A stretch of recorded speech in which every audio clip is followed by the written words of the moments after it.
smart devices anywhere just by saying play WGN Radio on TuneIn. WGN Chicago. A Nexstar Media Group station. 63 degrees at 3 o'clock. Good afternoon. I'm Kim Gordon. The news is sponsored by Midwestern University Multi-Specialty Clinic. Chicago could head into Phase 4 in July. Major League Baseball's latest proposal to the players calls for a 72-game season, and Mitch Trubisky spoke with reporters for the first time since the Bears traded for Nick Foles. Hear what he had to say in sports. And in business, could a spike in coronavirus cases mean another shutdown for the economy? WGN Traffic, here's Lauren Lapka. And this report is sponsored by DuckDuckGo Privacy. A crash southbound on the Tri-State is blocking the left lane at O'Hare Oasis. There's also an accident on 394 South at Exchange. Traffic is heavy inbound on the Kennedy from Montrose. It's 45 minutes in from O'Hare. Inbound Eisenhower stop and go between Wolf and Des Plaines. It's 40 from 390. Also, the ramp to the outbound Kennedy is closed for construction until mid-October, but there is a detour in place. Outbound Stevenson is slow until Pulaski. It's 35 minutes to Veterans Memorial. Outbound Dan Ryan is congested around the Skyway. It's 20 minutes to 95th. Inbound side is slow because of that interchange ramp closure. Fed up with companies selling your data? DuckDuckGo is on it. They help millions of people like you take back their privacy online. With one download, you can search and browse privately, avoiding trackers, all for free. DuckDuckGo, privacy simplified. I'm Lauren Lapka from the IDOT Traffic Center, reminding you to drive responsibly. It really is a matter of life or death. The news is next, but first the WGN forecast. Here's meteorologist Mike Jansen. Can't rule out a couple of stray showers here during the evening hours. Partly cloudy skies are expected tonight with temperatures dropping into the lower 50s. We stay cooler throughout our Saturday, mostly sunny, maybe even a stray shower well southwest of the city. Inland highs in the upper 60s, but only lower 60s at the lakefront. Sunshine aplenty here for Sunday. Inland highs in the lower 70s, mid-60 lakeside. Mostly sunny as we head back to work on Monday.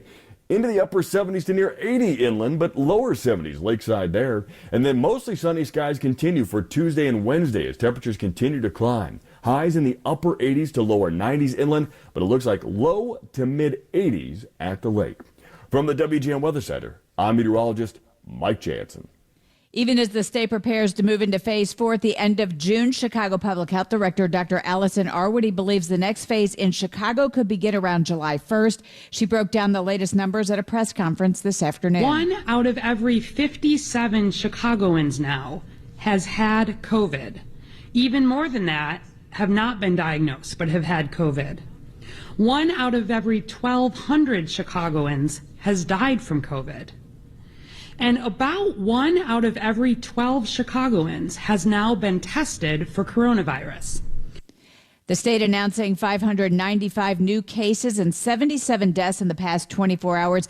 That brings the total to over 131,000 coronavirus cases in Illinois and 6,260 total deaths.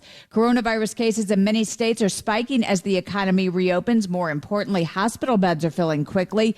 The CDC's Dr. Jay Butler says the economy may need to shut down again. If cases begin to go up again, and particularly if they go up dramatically, mitigation efforts such as what were implemented back in March may be needed again.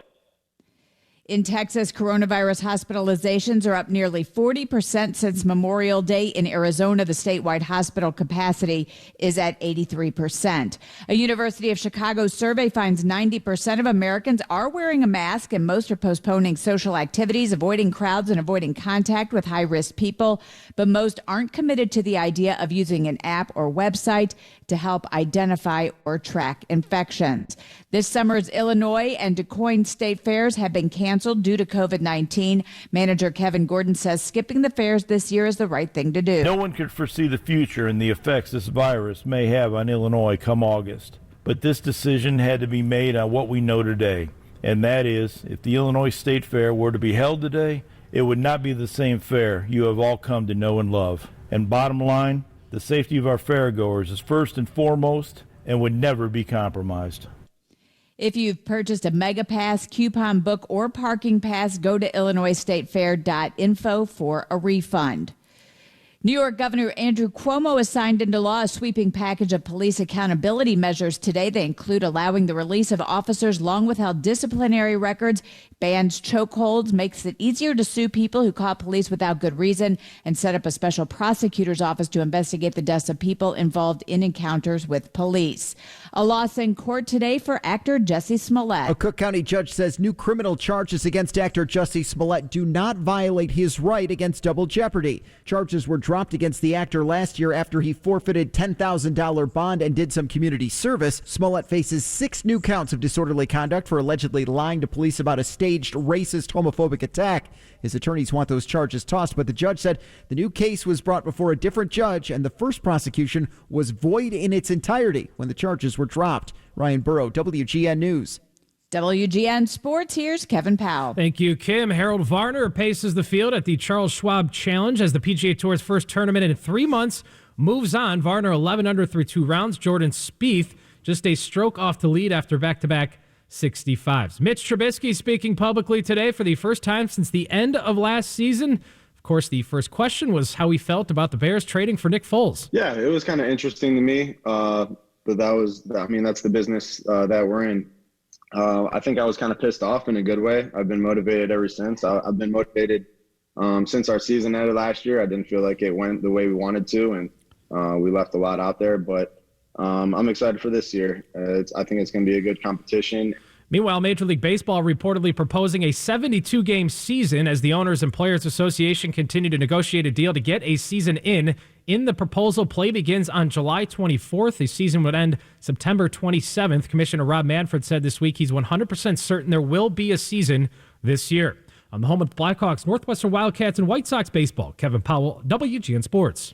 Your money on WGN. The Dow closed up 477 points today. NASDAQ up 96. The S&P 500 up 39 points. I'm Kim Gordon on Chicago's very own 720 WGN. Eric? Yeah, back here in the laundry, babe. So listen, Hey, watch out for your dad's underwear. It's still damp. What are you doing? Well, your mom's okay with me using the laundry for weight training. I could store my dumbbells in the dryer. Hey, look, I put a piece of plywood over the sink here, and I have a desk for my home office. Eric, I'm done living in my parents' basement. We really need our own place. No. Listen, getting our own home is scary. Honey. We gotta get a mortgage. It's expensive. It takes forever. Not with First American Bank. First American is famous for its great loan deals and professional service. Who's gonna lift your mom up so she could dust the chandelier, huh? Your dad dropped her last time. First American has bargain rates and lets you do the whole application online. They'll even come to our house to close the deal. Our own home. With First American's help. I am gonna miss your mom's specialty, Vina-verse brioche. Eric, I can make a hot dog on a bun. Okay, let's get packing. First American does more for your money. Visit firstambank.com. Call us at 847-952-3700. Member FDIC, Equal Housing Lender. Things are looking up, Chicagoland. When you're around your home this week, take a look at your chimney and fireplace. For 50 years, Lindemann Chimney Heating and Cooling has been making beautiful homes like yours safe and sound. Book at cleanfireplace.com for Lindemann Chimney Heating and Cooling. New car dealers are open and ready for business. The latest cleaning safety procedures offer peace of mind as you shop for your next vehicle. Whether it's new or used, car or truck, you'll find it at one of 400 Chicagoland new car dealers. Begin your search today at drivechicago.com.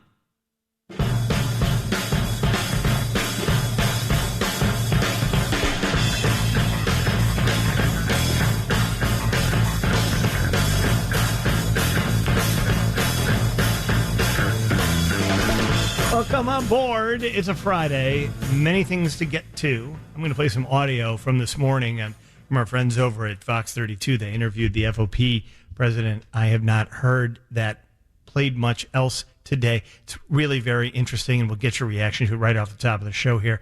I will also tell you that coming up in this hour, Demetrius Ivory will tell you about the weather for the weekend. And then we're going to talk to an IDOT project implementation engineer.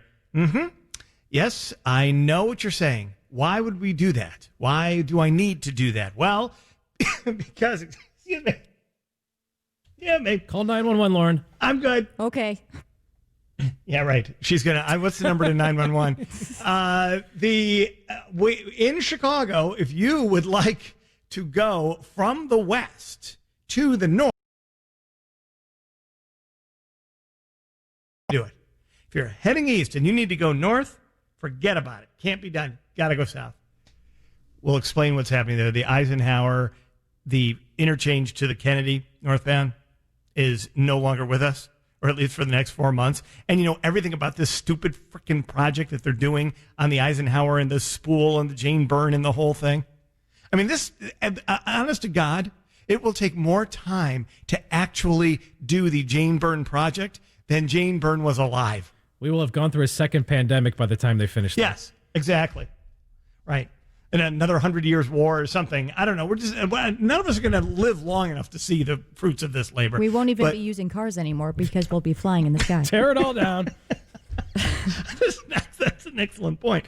So anyway, we'll talk to the guy. That's all coming up just this hour. And Stan Bowman joins us in the 4 o'clock hour. He's the Vice President General Manager of our beloved Chicago Blackhawks. When is hockey coming back? He'll answer those questions for us. And Peter Greenberg in the 5 o'clock hour. Canarva Wagon, of course, is going to roll. Ben Bradley will be here. Fun with audio. We like to do that because after 5 o'clock on Fridays, it's fun. We like to have fun, to put our hair down, take our clothes off, whatever it is that we have to do to have fun. So we will be doing all of those things. Kevin and I we'd be the first. The people who shouldn't take their clothes off are always the first to do it, though. So that is an issue. Okay, let us now. I need to play some of this for you here. This is really very interesting stuff. This is, again, from Fox 32 this morning, the morning show, Anita Padilla, her show. And there was this very interesting explanation now coming out of the FOP as to why those police officers and sergeants, and I believe that there were actually exempt in there, white shirt commander types like lieutenants and such. I thought that there was going to be a fulsome explanation for this, and well, here it is. Here he is, the FOP president, John Catanzara. Why were they there, sir? Well, the fact is that those officers were originally deployed to 87th and to Dan Ryan by the Home Depot. And at some point late in the night, they got a call and the bus came to pick them up and relocate them to 55th, obviously, and Dan Ryan there. And they had brought their food that they were allotted and also drinks. They placed them along the fence line. They cleared out the rest of what was remaining of the looters in that mall area. And then, obviously, when there was nothing left to do, they went back to pick up their food and realized that the looters that they had just shagged out stole all their stuff. Okay. So then what? So now they had no food, no drink, sometime overnight. And the premise that there was still looting going on is absolutely false. There was nobody there. There was nobody left in that mall. Everything was done, destroyed, and gone. So over the course of the night, it was a pretty chilly night. They sought shelter. They were looking for a bathroom to use. Obviously, Congressman Rush's office was the perfect place for that opportunity. And not to mention, as you can see from the pictures you're showing, that office was in still pretty good shape. The concern was they would come back and destroy it further. So they stayed there for the rest of the night, protecting it from getting furtherly destroyed. Yeah, okay. So Bobby Rush was upset about the popcorn and the coffee. When he finds out they were using his bathroom, that's really going to be something. Where's my toilet paper? So, speaking of the popcorn, Rush wants to make a big deal about coffee. Again, they had no food or drink.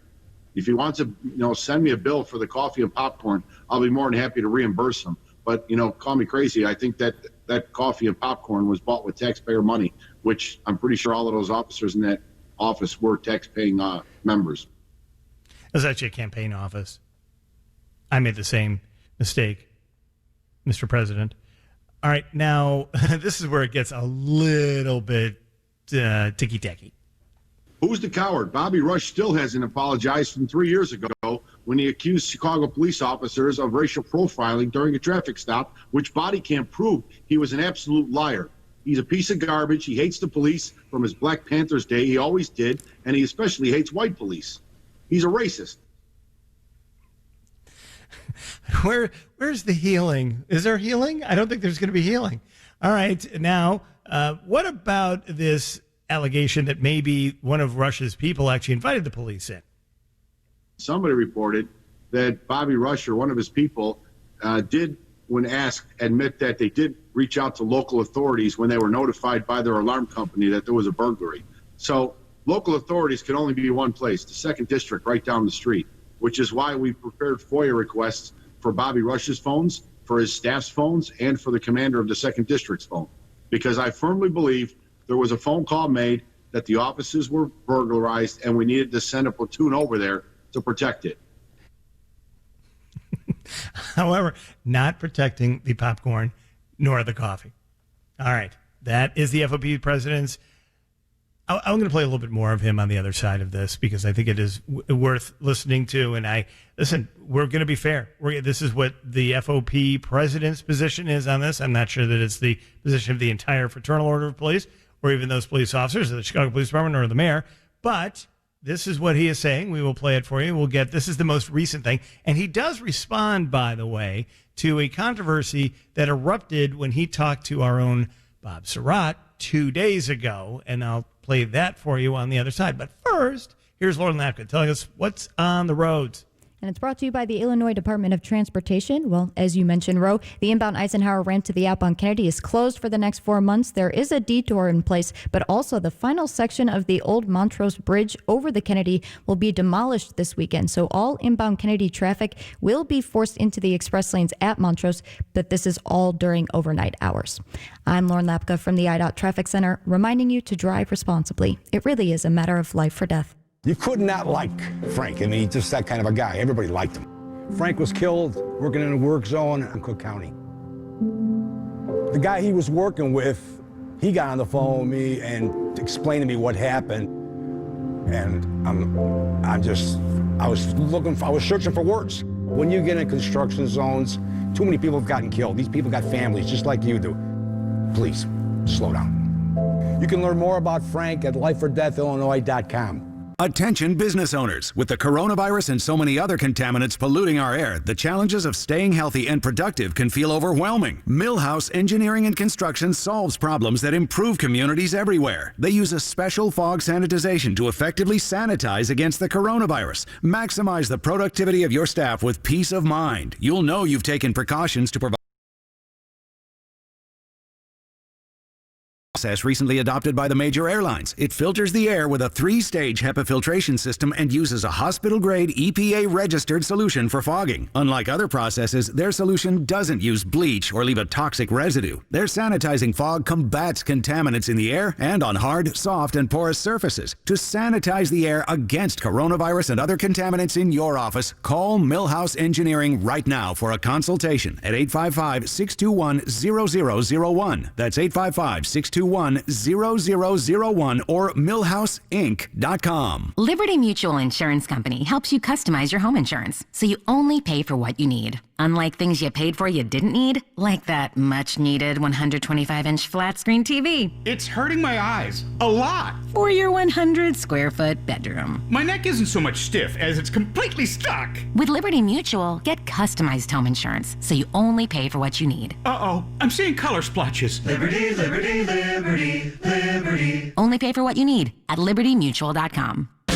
On Saturday mornings from 7 to 10 a.m., I'm here to help you. If it's a problem you're having with your roof, your lawn, your outlet, or your significant other, I can help. All right, well, maybe we leave the relationship advice to someone else. Or I could try either way. Anyway, let's take a break from all that we're hearing all week long and join me, Lou Manfredini, for House Smarts Radio right here on 720 WGN. Lou's brought to you every week by Ace, the helpful place. They're Chicago and they're real. Watch Dan Ponce, Lauren Jiggets, Larry Potash, and Robin Baumgarten get real in the morning with the WGN TV Morning News Team weekdays 4 to 10. Thank you, Kevin. Very well done. Thanks, Ro. You're welcome. All right, I want to continue to play some of the audio that was made available to us today at Fox 32. They interviewed the FOP president. We'll just play a few more of these and then get your reaction to it. He says that the police officers were detailed to Bobby Rush's office, and he believes that they were actually ordered to stay there, and he's asking for the phone records between Bobby Rush or Bobby Rush's people and the 2nd District commander who would have been detailing them there or asking them to stay there because he believes that to be the case. But then he also was asked about the issue that has now just really popped up in the last couple of days, and it flared up on Bob Surratt's show when John Catanzaro was on. He's the FOP president, and he talked about whether police officers should kneel while they are in uniform, and if they did, that the Fraternal Order of Police would sanction them. So here comes Fox's swinging at bat. Take a knee. Okay, so in theory, you take a knee, that means you're in support of the protesters, right? So what if the whole Chicago Police Department took a knee? Does that mean the protests are going to go away? Now we're in solidarity, lockstep with the protesters? They're just going to give up their fight and stop what they're doing? No, of course not. So it's a pointless exercise that's not going to get you anywhere except to break the bond between the brother and sister you're standing next to in these lines during these riots. That's not going to happen in the Fraternal Order of Police. See, I would disagree with that, though, because you've seen it actually happen in other places. It hasn't happened here in Chicago. And Chicago keeps making headlines here, that's a separate issue. And I, as a gigantic supporter and fan of what Chicago police officers do, I don't want to see every night when I turn on the TV, I don't want to see scenes from Chicago concerning this. And the Chicago Police Star or the patch on their shoulders. I would rather much be looking at Minneapolis or somebody else, not us. But there are other places. Grand Rapids, Michigan is a good example of it, where, and it's a smaller city, I grant you, but where the police have come out and they've tried to show as part of a de-escalation, they have tried to show understanding and support. And it's because much of the initial reaction here were people wanting to be heard. Then there were looters. Those are not people who want to be heard. Those are people who want free toilet paper. That is a different thing. But I think it's really important that we separate those two things out. Oh, and here's the FOP president on Lori Lightfoot's stand-down order. You can imagine how this went.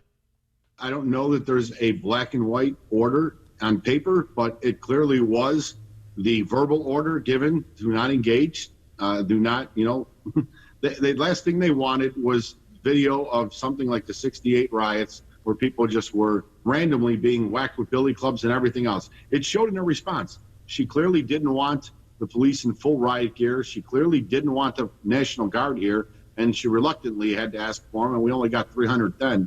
But it was just poor planning all the way around. This falls at her doorsteps to start with. I don't know.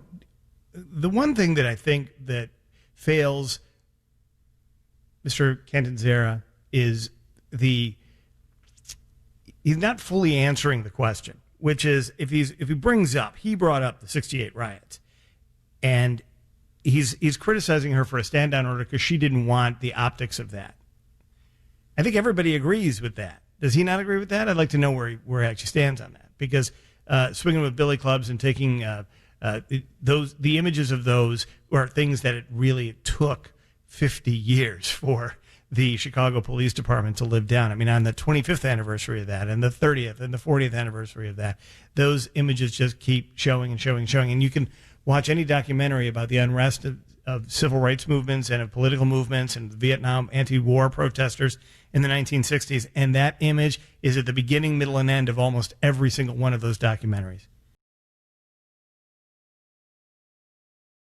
I don't have to stand there. I don't have to take it. I don't have to do any of those things. But I know that those men and women represent me when they're standing out there as a Chicago taxpayer my whole life. Well, when I started paying taxes.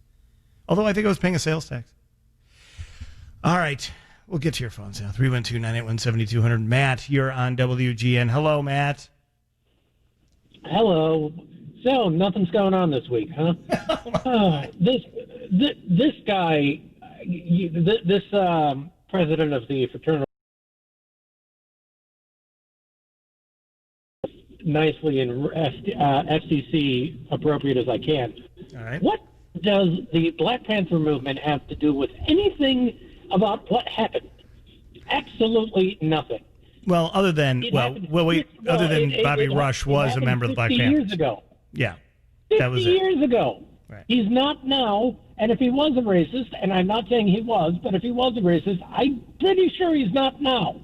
And the only reason why this guy is even bringing up Black Panthers is because it's a classic case of, oh, look what we're doing look over there, and then run away. This guy is trying to distract us from the fact that his cops got caught doing stupid things. And as I told your producer yesterday, if cops don't want to be videotaped doing stupid things and getting caught and getting fired and getting the police department in trouble in the first place, then I have news for you. Don't do stupid things. Okay, well, two things. Now, stupid things, as you described them, I mean, in an arrest or other things that go on, there are things that are often misinterpreted. That's true. Police officers always have that complaint. When you look at the last couple minutes of a confrontation with a citizen, there is the argument that they make that, hey, you didn't see the beginning. You didn't see how this whole thing started.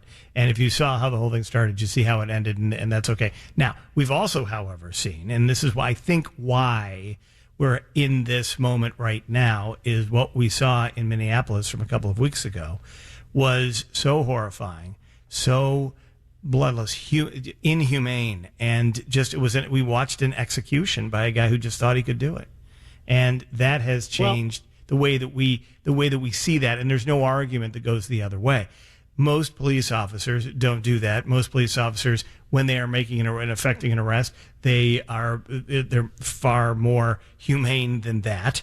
But there are cases now where Chicago police officers, and this has been going on for the last couple of years, that when they're on a foot chase or whatever, they will at times just peel off and go, all right, well, the guy ran me. There are certain officers on this job now in Chicago who are unmotivated to get out of their cars because they're afraid if they get out of their cars, something bad's going to happen to their career. And that's been going on now since 2016 in Chicago. And I don't feel as though, because that's related to Laquan McDonald, not Donald Trump, but I'm just saying that is exactly what is happening. I don't doubt that they're afraid to get out of their car. But when a congressman's office, or I guess it's his office, or one of his offices, gets broken campaign into, office. You know what you don't do at a campaign office? Thank you. You know what you don't do at a crime scene? You don't use the toilet, because that contaminates the crime scene. You don't eat the popcorn that you found at the crime scene. Oh, they were hungry. Their food was stolen. The crime scene. Yeah, I know. Yeah. I love well, it was. Listen, no one's going to process those. The one thing. Here's the reality, though, man. No one's going to process those crime scenes. There was nothing that was going to happen there. There are so many looting crime scenes in Chicago. You can go up and down the streets in that neighborhood and neighborhoods just south of there, and in downtown and on Michigan Avenue, and there's no processing of any of that. They're never going to catch the people who did it, and that's why the people did it with such incredible brazen activity, which was that they knew. They knew they weren't going to get caught, and that no one's going to be able to prosecute them on that. All right, Matt, thank you very much. We are going to have fun after 5 o'clock, man. I promise you that. All right. Let's get one quick phone call in before we do the news at the bottom of the hour here. Frank, you got about a minute. Go ahead. Hi, Ro. How are you? I'll talk real fast. Ro, when she told the president, like him or not, to F himself, she told Lopez, she swore at him, but she wants to fire a policeman for giving a finger to people that are throwing feces, bottles at him. He gives them a finger, fire him. What should happen to her? Should she be burned at the stake? She did much worse. And as far as Bobby Rush, if the office calls for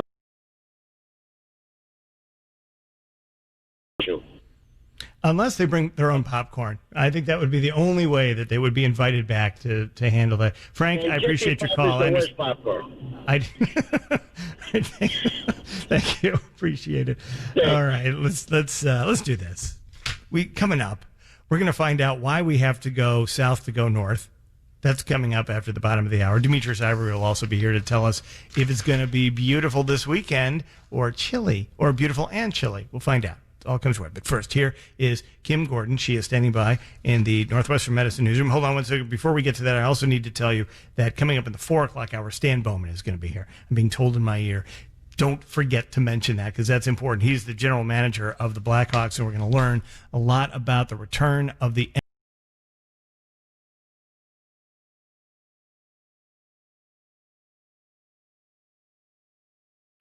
Right now, it's time for the Northwestern Medicine Newsroom and Kim Gordon.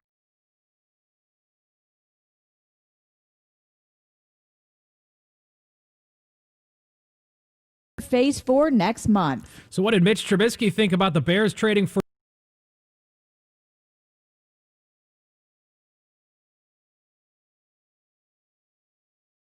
WGN Traffic, here's Lauren Lepka. And this traffic report is sponsored by Plum.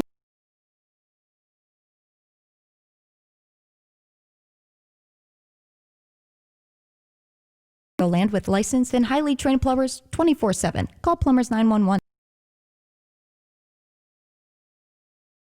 On the tri-state is blocking the left lane at O'Hare Oasis. It's an hour to Veterans Memorial, just a half hour back in. Traffic is heavy in Eisenhower stop and go between Wolf and Harlem. It's 35 from 390.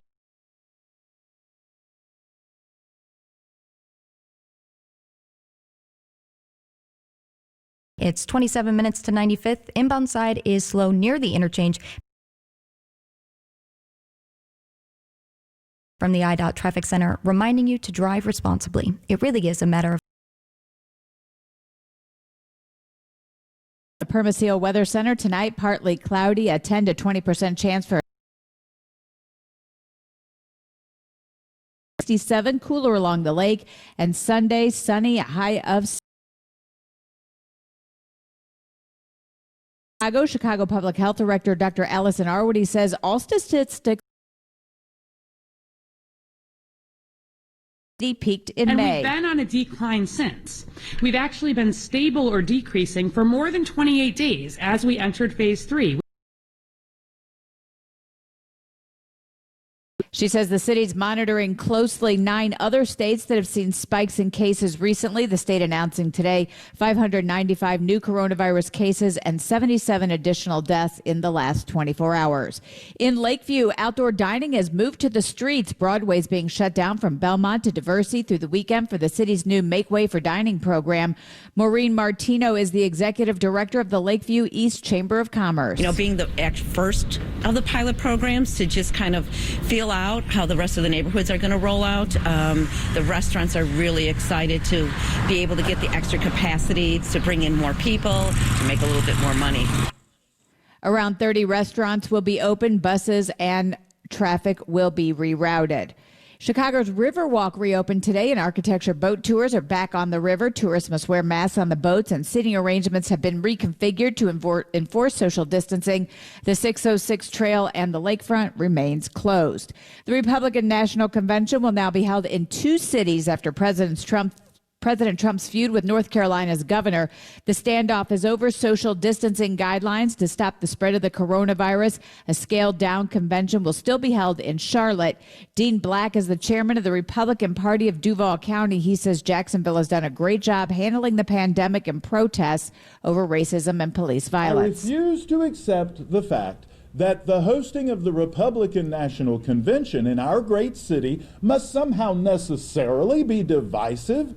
It's only divisive if you choose to make it so.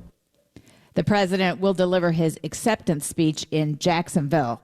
The CDC is warning against large gatherings in confined places 1 week before President Trump plans to resume his campaign rallies. Trump's campaign website warns anyone seeking tickets to next Friday's rally in Tulsa that they risk catching the coronavirus, and by attending, they agree not to hold the campaign or building staff responsible. You can now save time at the DMV by pre-registering for your driver's license or ID card. Secretary of State spokesperson Henry Haupt. What pre-registration allows is you enter in information from your home computer, so when you come into the facility, the clerk does not have to key in all of that information. You've already done so, and that saves a considerable amount of time. You can pre-register at cyberdriveillinois.com. Starbucks is reversing its policy on employees wearing Black Lives Matter clothing and accessories after intense backlash. The company announced earlier this week that employees could not wear any BLM items because they could be misunderstood and possibly incite violence. Now the company is printing 250,000 shirts that say Black Lives Matter and no justice, no peace to hand out to employees. WGN Sports, here's Kevin Powell. The PGA Tour's first tournament in 3 months heads into the weekend in Fort Worth. Harold Varner III leading the Charles Schwab Challenge at 11 under. Jordan Spieth just a stroke back. It's Mitch Trubisky and Nick Foles battling for the Bears' starting quarterback job. Today, Trubisky spoke publicly for the first time since the end of last season. Here's what he had to say about the trade for Foles. I still feel like this is my team, and I'm excited for the competition and just get back on the field with my guys and show everybody what I can still do and how hard I've been working this offseason to help the Bears win games this year. So it's been interesting, but again, it's a business decision, and I'm all for the Bears getting better and helping us win games. Meanwhile, Major League Baseball reportedly proposing a 72-game season to the players. In the proposal, play begins on July 14th. The season would wrap on September 27th. The union is expected to reject the offer, so who knows when we'll get baseball. On the home of the Blackhawks, Northwestern Wildcats, and White Sox baseball, Kevin Powell, WGN Sports. Your money on WGN. The Dow closed up 477 points today. NASDAQ up 96. The S&P 500 up 39 points. Gold down today. Oil up 6 cents at $36.40. And the VIX at the CBOE down 4 points. I'm Kim Gordon on Chicago's very own 720 WGN. The Zale table from Penny Mustard reminds me of a giant chess piece. You're right, Arvid. Ooh, chess. Ben, do you play? I love to play, Nicole. Pull up a chair, Arvid. Okay. And not just any chair, but a Rachel chair, which pairs perfectly with the Zale table. You go first, Ben. Okay, where are the dice? The Zale table is so majestic. King me. It looks like a table. Deuces Wild. Sophisticrafted from fine Wisconsin hardwood with your choice of finish and stain. I'd like to buy a vowel. It's just about the finest single pedestal table I've ever seen. Go fish. Wait, I thought you said you played chess. I said I loved to play. I never said I knew how to play. The Zale 60-inch round table starting at $29.07, paired with Rachel chairs starting at $5.75 each from Penny Mustard. 6 locations throughout Chicagoland. PennyMustard.com. Better versions of what people want. Uno.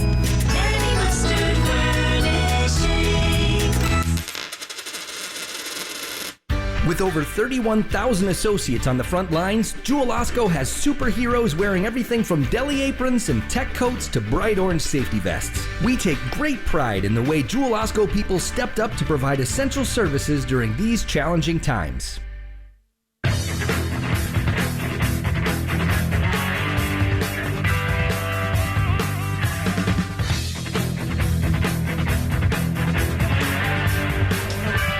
Here's Demetrius Ivory, brought to us by Permaseal Basement Systems, telling us about the weekend weather, and I very much look forward to it. I went out today, though. You know, it's beautiful and sunny downtown, but one of the things I found, Demetrius, is that it's like late March out there.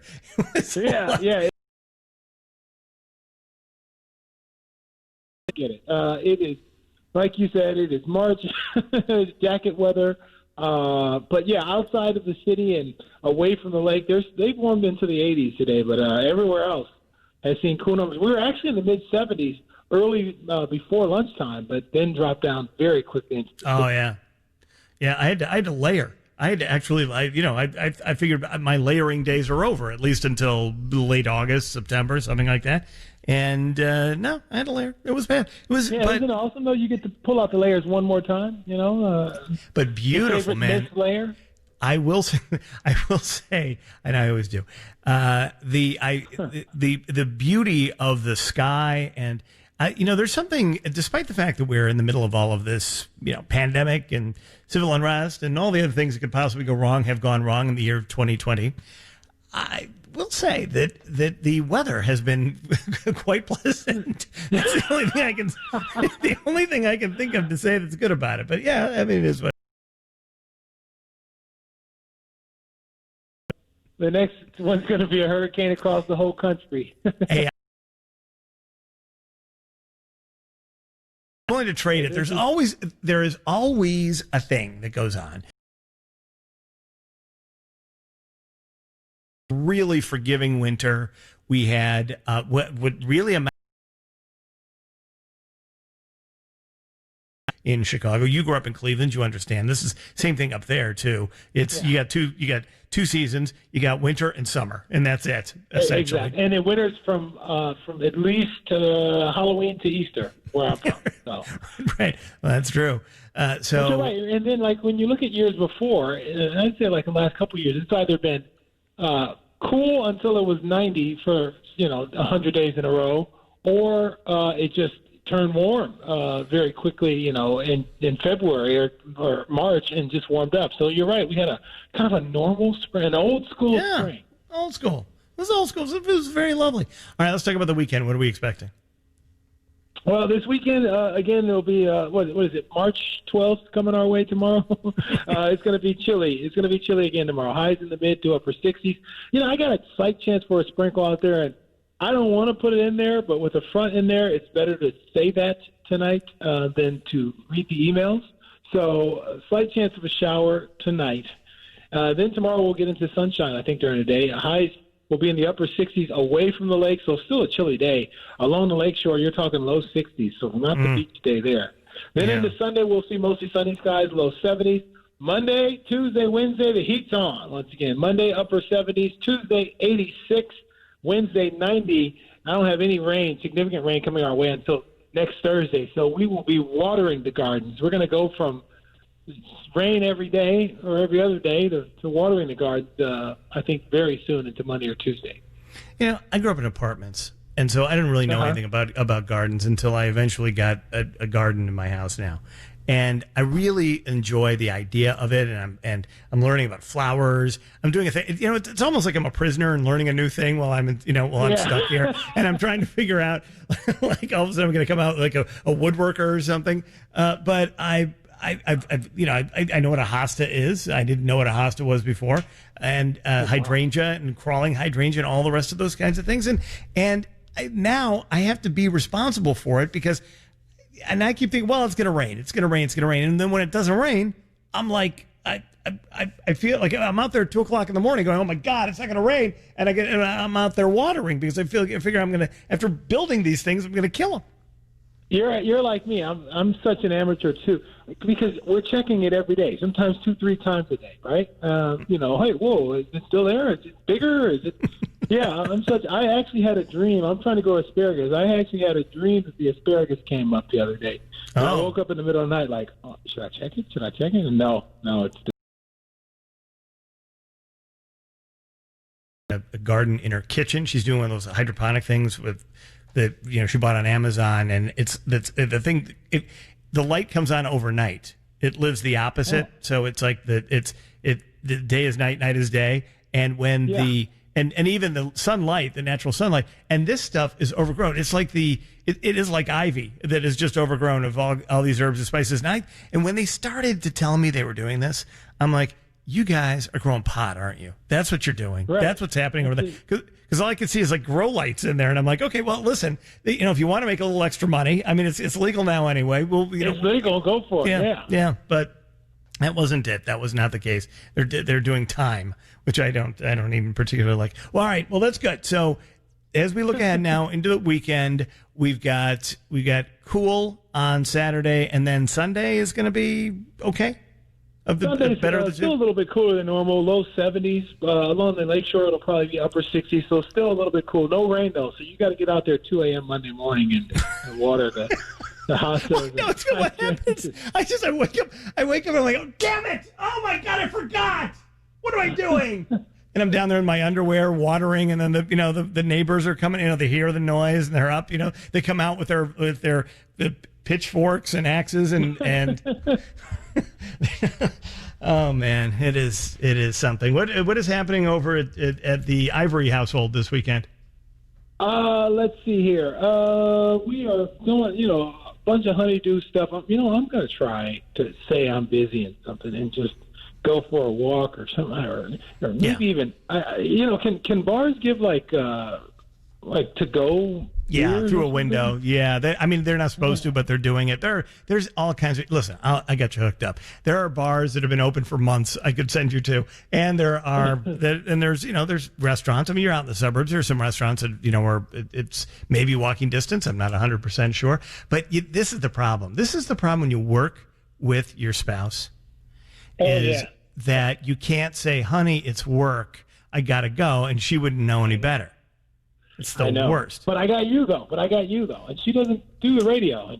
So I got you. So right. Radio called. They need me to do it's a very special radio thing I've got to go do. I'll see you. Right. You know what? I'll see you in 3 weeks. Tomorrow. All right. Demetrius Ivory, thank you, my friend. Have a great weekend. We'll see you next week. All right, Demetrius.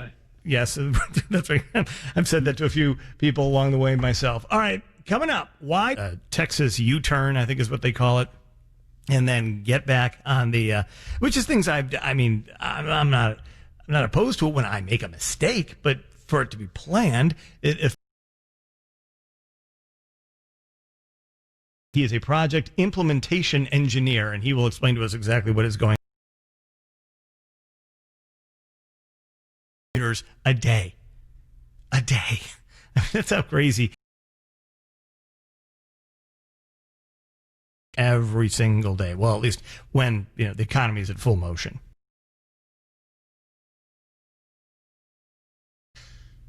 Lauren Lapka can tell us what's happening on the rest of the roads. Yes, some bad accidents out there. A crash inbound on the Dan Ryan is blocking 2 right lanes at 87th. An accident southbound on the Tri-State is in the left lane at the O'Hare Oasis.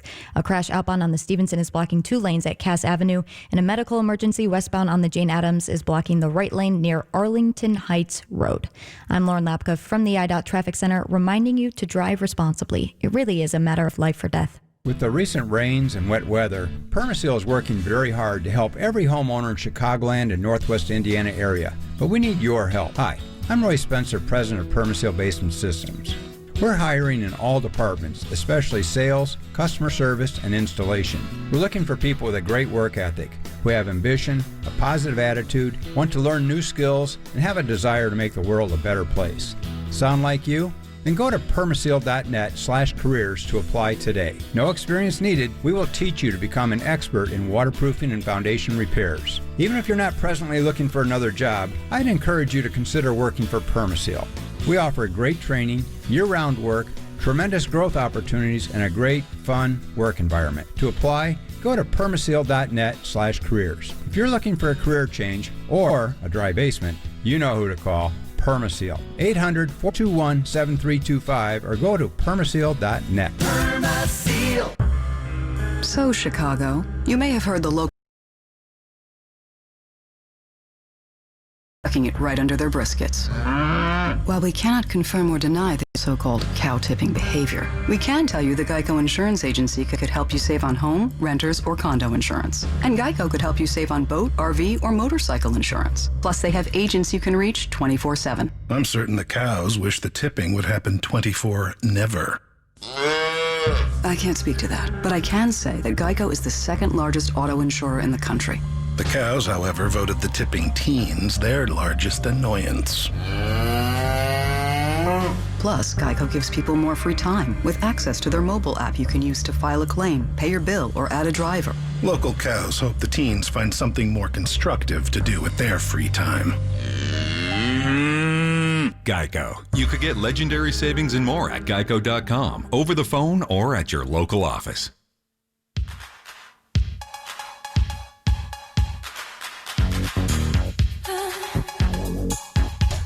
Okay.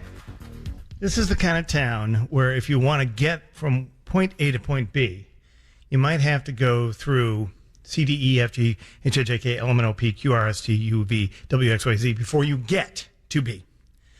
And that may be a little bit of the case here. Steve Trevia is with us from IDOT. He's a project implementation engineer. He's going to explain to us right now. Steve, you're tasked with this. I'm sorry that you drew the short straw and that they put you on this show to do this, but you have to explain how we are going to, if you are on the Eisenhower heading east into the city, but you got to get on the Kennedy to go north, which a lot of cars do. You have to go south to go north now, right? That is correct. Yeah, we've got about 25,000 people who are trying to make that move every day. It's a very substantial number, and that ramp is heavily used. And so, yeah, you're going to have to go south to go north. It's a little different, but we've got it signed for you. And what I would try to emphasize for folks is it's a different scenario if you're inbound on the Eisenhower Expressway. So what you want to do is make sure that if you're intending to get on the Kennedy Expressway heading north, that you stay in the far right lane on the inbound Eisenhower, and that will take you onto a detour that will run you south to the Taylor Street exit along the Ryan, and then back north onto the Ryan and ultimately the Kennedy coming in on off the Taylor entrance ramp. Okay, now, do I get my own lane all the way down to Taylor Street? You do. You get, once you're in that exit lane off the Eisenhower, you are alone, so to speak, with your 25,000 friends. You get to follow that detour without any merging. You get to go up the Taylor ramp. You make a couple of turns at Taylor, and you come back down into your own lane on the northbound Ryan. And there's arrows and stuff. So I can't screw this up. No, you know what? It will take some getting used to because people are creatures of habit, and they are used to being far right lane to go to the Dan Ryan, and those folks are now a lane over to the left. So it will be a little bit of, I don't want to oversimplify it, but it is different than it was. But once you get there, it should be obvious. There's multiple signs leading into this, and there's some changeable message signs that announce this change as well. And then once you turn that corner, it's signed very well and leads you back up to the northbound Ryan and ultimately the Kennedy. Okay, so let me ask you this. When you get off at Taylor Street, do you have to go west to go east? No, you can only go east. Okay. Taylor Street is closed to everybody except bicycles and pedestrians who will use the south side sidewalk area. And the only vehicular traffic on that particular piece of Taylor Street will be the detour. So now, let's say I want to go to Taylor Street. How do I get to Taylor Street? So you'll have to find a different way to Taylor Street. If you are on Taylor, you're going to have to use Roosevelt or Harrison to get around the closure of Taylor. But unfortunately, right now, the local exits to Taylor from both the Eisenhower and the southbound Kennedy are closed. May I posit something for you, sir? And you're with IDOT. I don't know if you're from Chicago, but I will say this, that Taylor Street, you got a lot of restaurateurs on Taylor Street. You got a lot of small businesses, very proud. One of those indigenous streets where there's not a whole lot of chain restaurants or anything like that. These are family-owned joints that have been there forever and ever and ever and ever.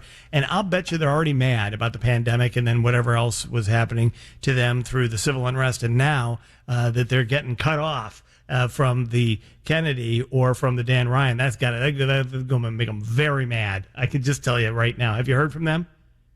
I've not personally heard from them, but it's absolutely understandable, and it's not anything to be made light of. It's a significant issue for local businesses and residents, and we take it seriously. We're trying our best to get this work done as fast as possible. So we understand that recent events have been hard on all of us, and we don't want to make it any worse, but we were trying to get this work done, and we're basically on that schedule, and it just happened to coincide. We do appreciate the confluence of. Yeah. What is that schedule? Because I seem to recall when this project started, when I was 14 years old, and it feels like to me, that it was going to be done in, I think at that point they were like 4 years or 5 years or something total. Aren't we like in our fifth year now? Yeah, we are.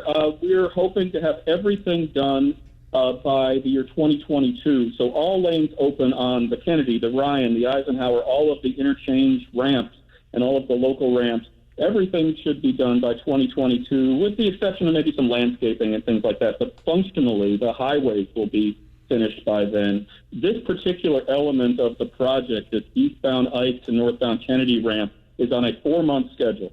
We're hoping to have everything wrapped up in October, and we'll do everything in our power to get it done sooner. Does it help you that there are fewer cars on the road? It does, not just on the Jane Byrne interchange, but kind of globally across Illinois and the suburbs. We've had some opportunity to take advantage of people sheltering in place, and it's a very sad situation. But it was that one silver lining, perhaps, that we were able to do some work that would have normally disrupted a whole lot more people, and we were able to get some things done that disrupted a little fewer people. So it's a sad reason, but we did try to take advantage. All right, so 2022 is when this will be done. Now, I know there's always a bonus for construction teams that go out and they get done ahead of time. And penalties if they don't? Can I assess a penalty if you don't by 2022? Because you're already 2 years back. Steve. It's driving me nuts what's going on here. Yeah, we are a little behind where we said we would be previously, and we've been trying to be very consistent the last 3+ years about what we're doing and when we're going to be done. And we are doing everything we can to drive the contractors as hard as we can while maintaining safety. We're in a very tight environment, and that's what's causing a little bit of the time constraint. But we are still on schedule for that 2022, the end of the calendar year. Now, I have a theory. I'm probably wrong about this, but I'm going to run it past you. That when one of those big spoolie kind of ramps was coming off of, whether it was like the southbound Ryan, going over to the westbound Eisenhower, that you missed by like 2 inches and you had to start the whole thing over again. What actually happened? What pushed us back by 2 years? So there's a few things that cost us some time. We've had some utility delays, which are generally, I hate to say it, are kind of normal in construction projects, but we had some delays for utility, some unknown circumstances that sometimes happen on every construction job, and then some poor soil conditions that were not foreseen.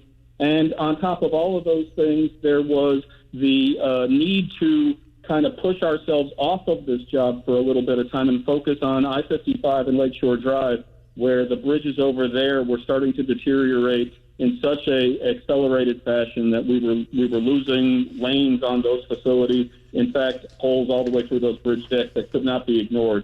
So we didn't stop out here at the Jane Byrne interchange, but we kind of slowed down a little bit so that we could focus efforts on that other major corridor into the city. All right, Steve Trevia, you're a good sport for putting up with me. I appreciate it. IDOT project implementation engineer explaining that we're going to have to go south to go north if you're coming up the Eisenhower and you want to go to the Kennedy. But just follow the signs, stay in the right lane, and you'll eventually learn it. I think that's what we just learned from Steve. Thank you very much, sir. Appreciate it. We got news from the Northwestern Medicine Newsroom coming your way in 2 minutes. Hi, it's Bob Surratt. I didn't want a 9-to-5 job, so I'm here 5 to 9. See you mornings, Monday through Friday. Your town, your sound, your very own WGN. Your health and well-being are top of mind right now. That includes your financial security. At Wintrust Mortgage, we can help. We offer refinance solutions so you can take advantage of low rates to reduce payments. And we have the sophisticated technology to let you go through the process conveniently from home. Uncertainty can add stress to an already tense time. Rely on us. Visit wintrustmortgage.com/refi. Wintrust Mortgage is a division of Barrington Bank and Trust Company, N.A. and MLS number 449042. Equal housing lender. Worried about visiting a doctor these days? At North Shore University Health System, we're practicing the latest COVID-19 safety protocols to protect you in every North Shore facility. From conducting screenings on every patient and requiring masks, to maintaining social distancing and equipping our staff with the proper protective equipment. We also offer telehealth for care online or on the phone without leaving home. Rest assured, at North Shore, we're taking every step to ensure your safety. Visit northshore.org/telehealth. MegaPros are proud to be available to help you in any way you might need, in or around your home. You can trust MegaPros to be safe, clean, and careful at all times. Any questions answered fast and friendly by your MegaPros. Call 847-658-8989 or go to megapros.com. Save today on your next project with 11% off everything. Now at Menards. Menards has what you need to start and finish your projects. Plus, you'll save 11% on all of it. Menards offers contactless pickup. Order and pay for your items online, and we'll load your order into your vehicle with zero contact. Get 11% off everything now at Menards. Good through June 13th. Savings are a mail-in rebate. Some exclusions apply. See store for details. Save big money at Menards. My name is Sarah, and I'm a member of the Illinois Army National Guard. And over the last 16 years, my membership has allowed me to get my bachelor's degree, but also a master's degree. I work in the nonprofit world in Chicago here. The experiences I've gained through my deployments and also multiple training experiences have really taught me that I can do pretty much anything I set my mind to and come right back home to Chicago and be able to do the same thing, really make an impact on my community and my country. It's been a very gratifying experience for me. Visit nationalguard.com today. Sponsored by the Illinois National Guard. Serving the great Midwest from Chicago, this is WGN at AM 720 on your radio and on smart devices anywhere just by saying play WGN Radio on TuneIn. WGN Chicago. A Nexstar Media Group station. 61 degrees at 4 o'clock. Good afternoon. I'm Kim Gordon. The news is sponsored by Kaplan Law Firm. As Chicago prepares to move to the next phase, there's concern about a spike following protests. What does Mitch Trubisky think about the Bears trading for Nick Foles? Hear what he had to say in sports. And in business, Americans are feeling a little bit better about the economy. WGN Traffic, here's Lauren Lapka. And this report is sponsored by DuckDuckGo Privacy. A crash inbound on the Dan Ryan is blocking two right lanes at 87th. Traffic is solid from 95th. I-57 and the Bishop Ford are backed up as well. Right now it's 35 minutes in from 95th and a half hour heading out. A medical emergency westbound on the Jane Addams is blocking the right lane near Arlington Heights Road. A crash outbound on the Stevenson is blocking two lanes at Cass. Traffic over there is solid from First Avenue. It's an hour and 20 minutes to Veterans Memorial, 40 minutes back in.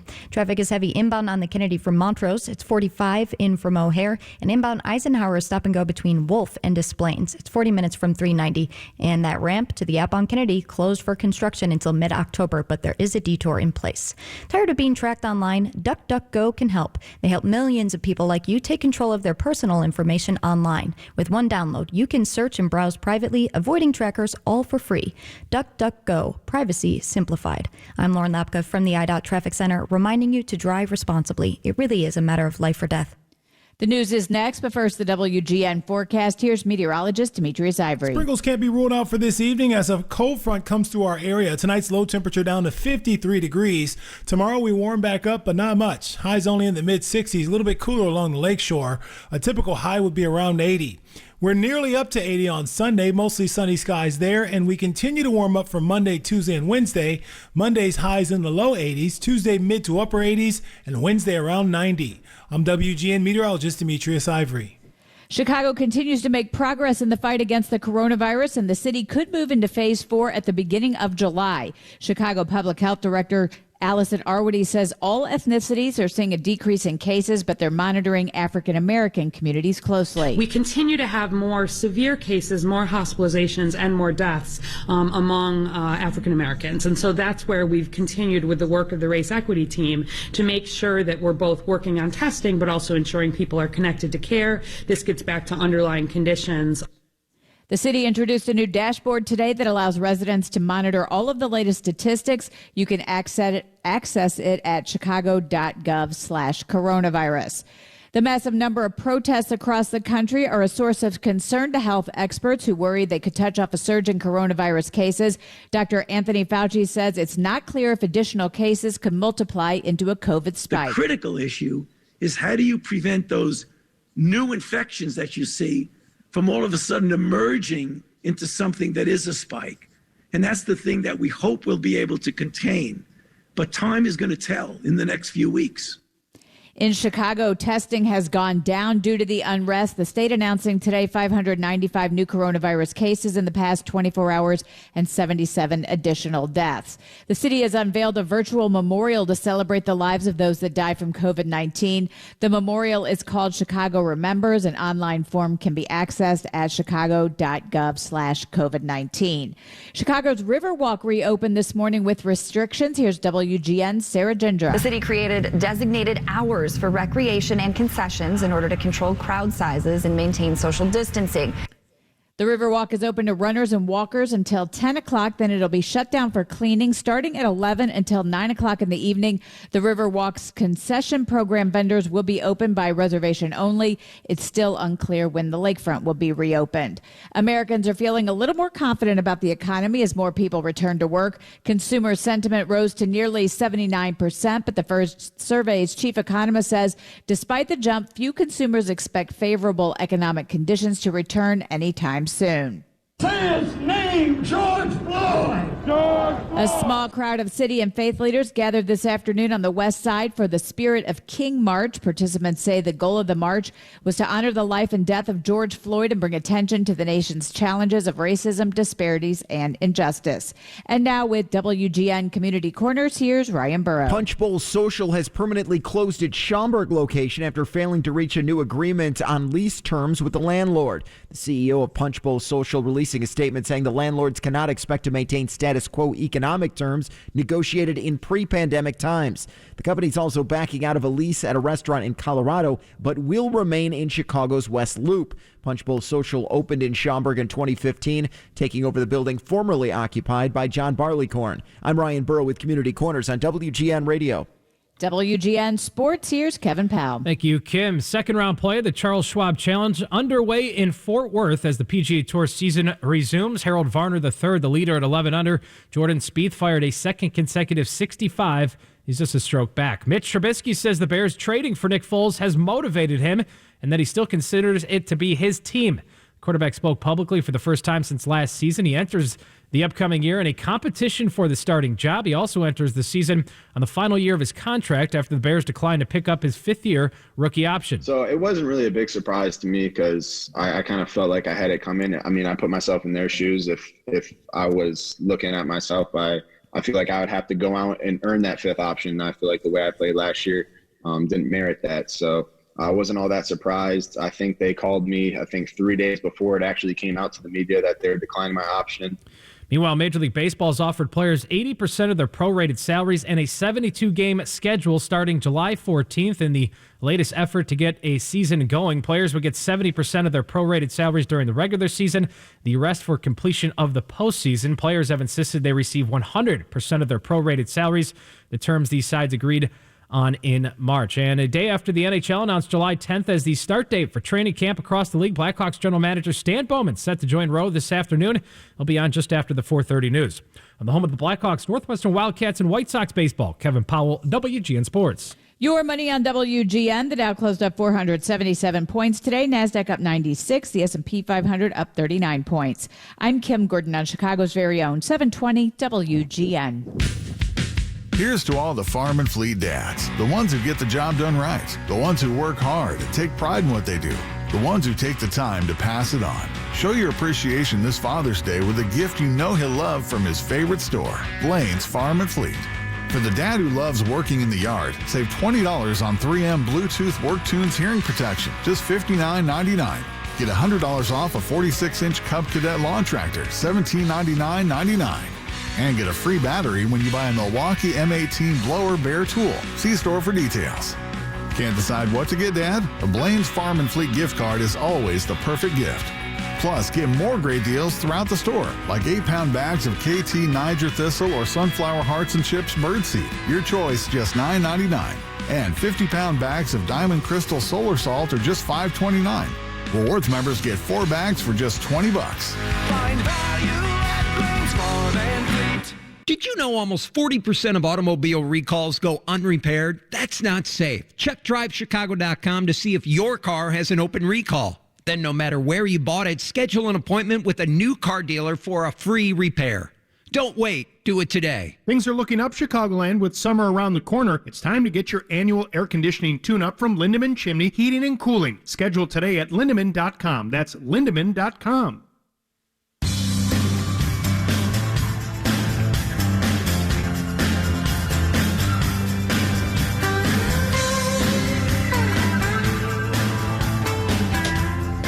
Coming up in a few minutes, we're going to talk to Ben Boardman. He's a lieutenant colonel in the United States Army. Yes, our Army. It is the Army's birthday on Sunday, and it's actually kind of an interesting story because of a lot of the things that are going on in the world. And obviously, the Army and the United States military, like every other part of the economy, every other part of the American experience, very diverse, but is being... and because of what's happening is being impacted as well by the pandemic, and the recruiting numbers are down. So we'll talk a little bit about what the opportunities are for young men and women who want to get involved in that. That's coming your way.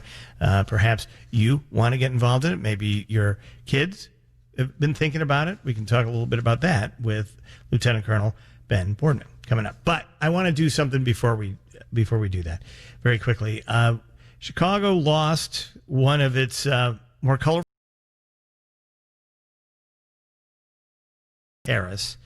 He was 86 years old when he died.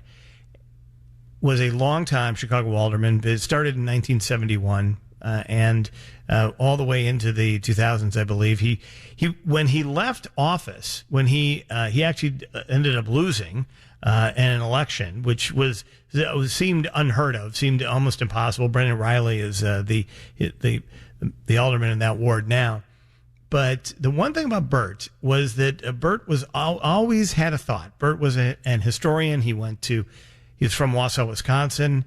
He went to the Kennedy School of Government. He has a certificate from there. He went to the University of Wisconsin. He always considered himself to be a man of history and great thoughts, incredible thoughts, and he liked to share them with you. And for years, I would play tapes of him on the radio saying sometimes really, really ridiculous things, like the time he wanted to put diapers on horses in downtown because he didn't like all the horse poop when these carriages were going by. And he stood up and made one of the craziest floor speeches ever, and that's saying something, in the Chicago City Council about the diapers and the horses and the poop. He was colorful. He did not take himself seriously. It was always unclear whether he was in on his own joke or not. I to this day, I cannot tell you if he was or he wasn't. But the one thing I know for sure is that he loved the city of Chicago. And as colorful and sometimes flaky, there's no other way to say it, as he was a very great public servant. And he represented downtown in the Central Business District in the North Michigan Avenue, Streeterville, Gold Coast, almost to Lincoln Park. And that's a lot of complaining that he had to put up with. Oh my God, this is a ward. I live in what was his ward. Now they've broken it into two because it takes two aldermen to listen to all the complaining from the little old ladies in the high rises. But that is what it is, and he handled it incredibly well. I want to play a little bit of audio here from him, and this is him talking about the beauty of Chicago. This is the center of the world, and what we have to do is we have to market it. And we can't have order takers anymore doing this. We have to be people that will go on the road. We ought to give them expense accounts and go on the road and sell Chicago like you sell shoes. See, he had me until the shoes. That was the thing about him. Here's one more. I'll tell you what, I walk down the street and all I see is this. Now, who are those people looking up in the air like that? They're tourists. They're tourists. They love this town. It's a clean city.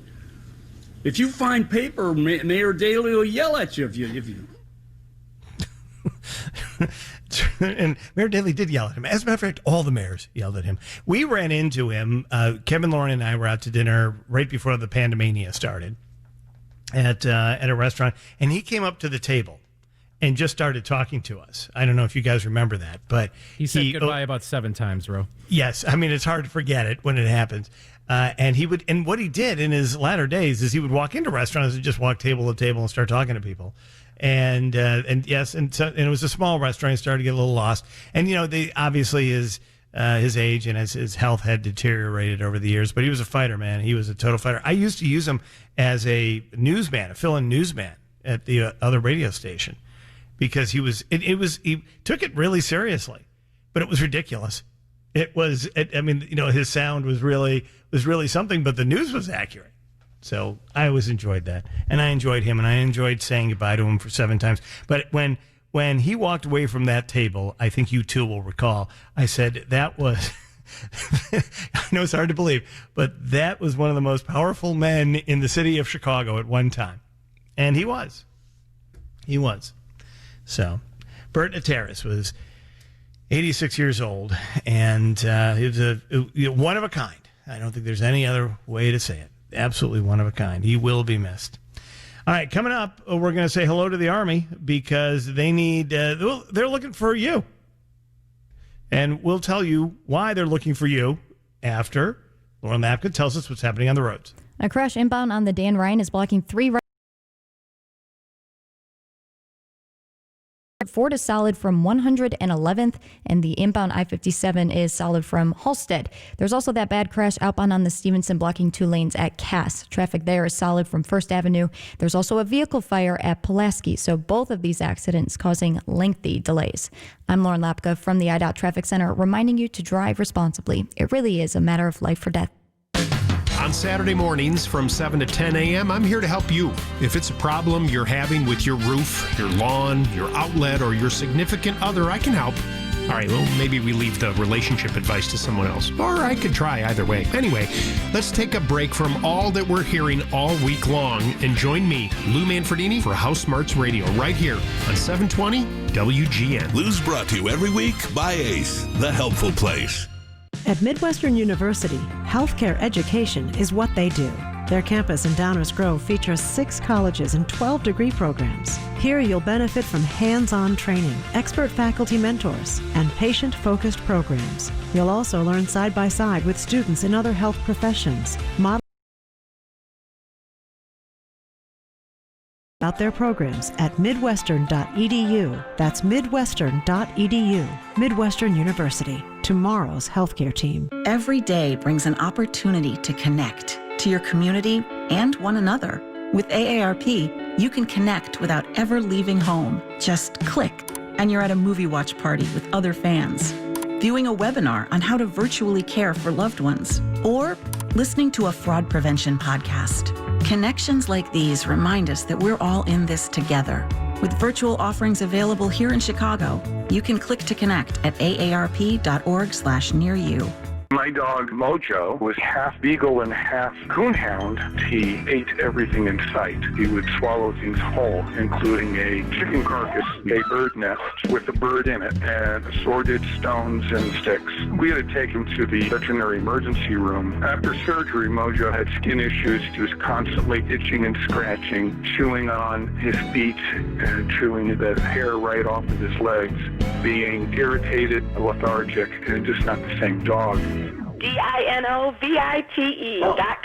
When we put him on the Dinovite, he took right to it. All of these symptoms disappeared. Dinovite is nutrition. If you want the dog to be healthy, you got to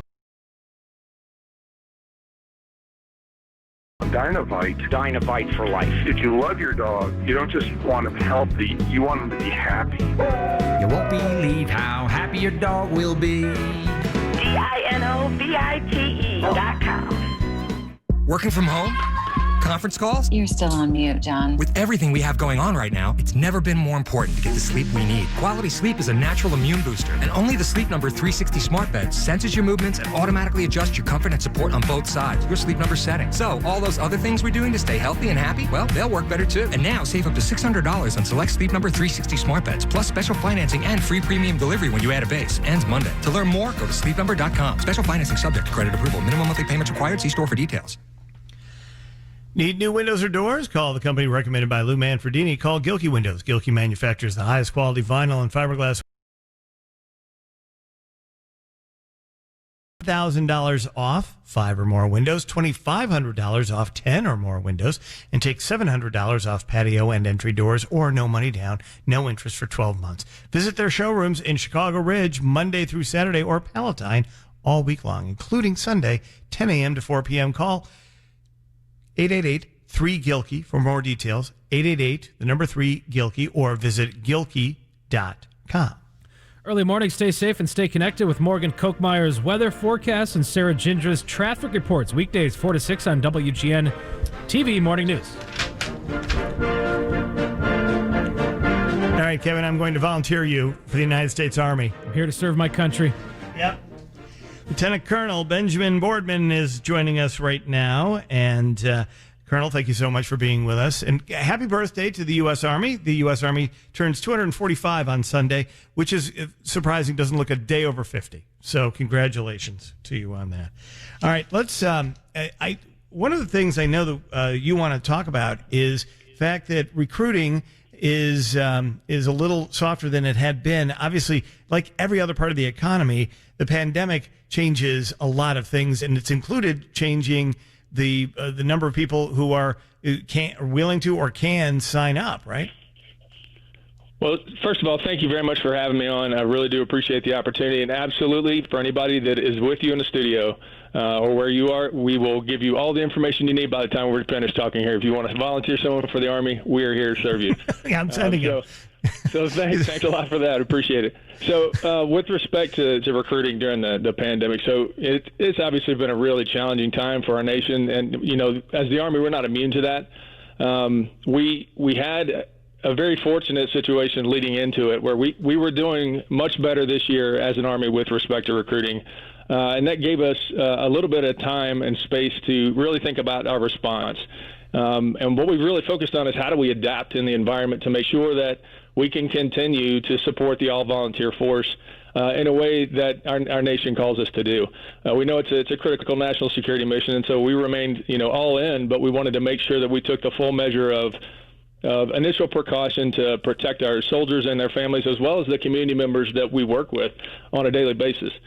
So we did take a bit of a pause. We took a sort of a pause long enough to assess that and determine what we needed to do. Did you postpone, Colonel? Did you postpone recruit classes? So we did temporarily, and that was a preparatory sort of state of affairs. So what we needed to make sure was in place was as new recruits come to the training bases, that they were prepared to receive them, and they've made some adjustments in how they do things. So each soldier that we do recruit that ships to training does a very sort of exhaustive, safety precaution. They self-quarantine at home for 14 days before they ship, and then they're tested upon arrival. They go into another 14-day sort of quarantine, cooling off period to determine if anybody is sick or starts to show symptoms, and then they train. And they do, and the quality of training, the types of training have not changed. We just took the extra precautionary measures as we are doing in our recruiting stations to ensure the safety of not only our force, but the people that we're recruiting. So you slowed up the process by those couple of weeks just to make sure that once they got on base, on post, in your case, to do the training, that they were healthy enough to do it. And then I'm assuming there were quarantine procedures while, between all of the recruit classes and their instructors? That's correct. So the cadre there obviously took the situation very seriously, and they ensured the safety of the force there as well as the people coming to training. And by all measures, it's worked very well. We're continuing to do recruiting operations to support the training operations that have to go on for our Army.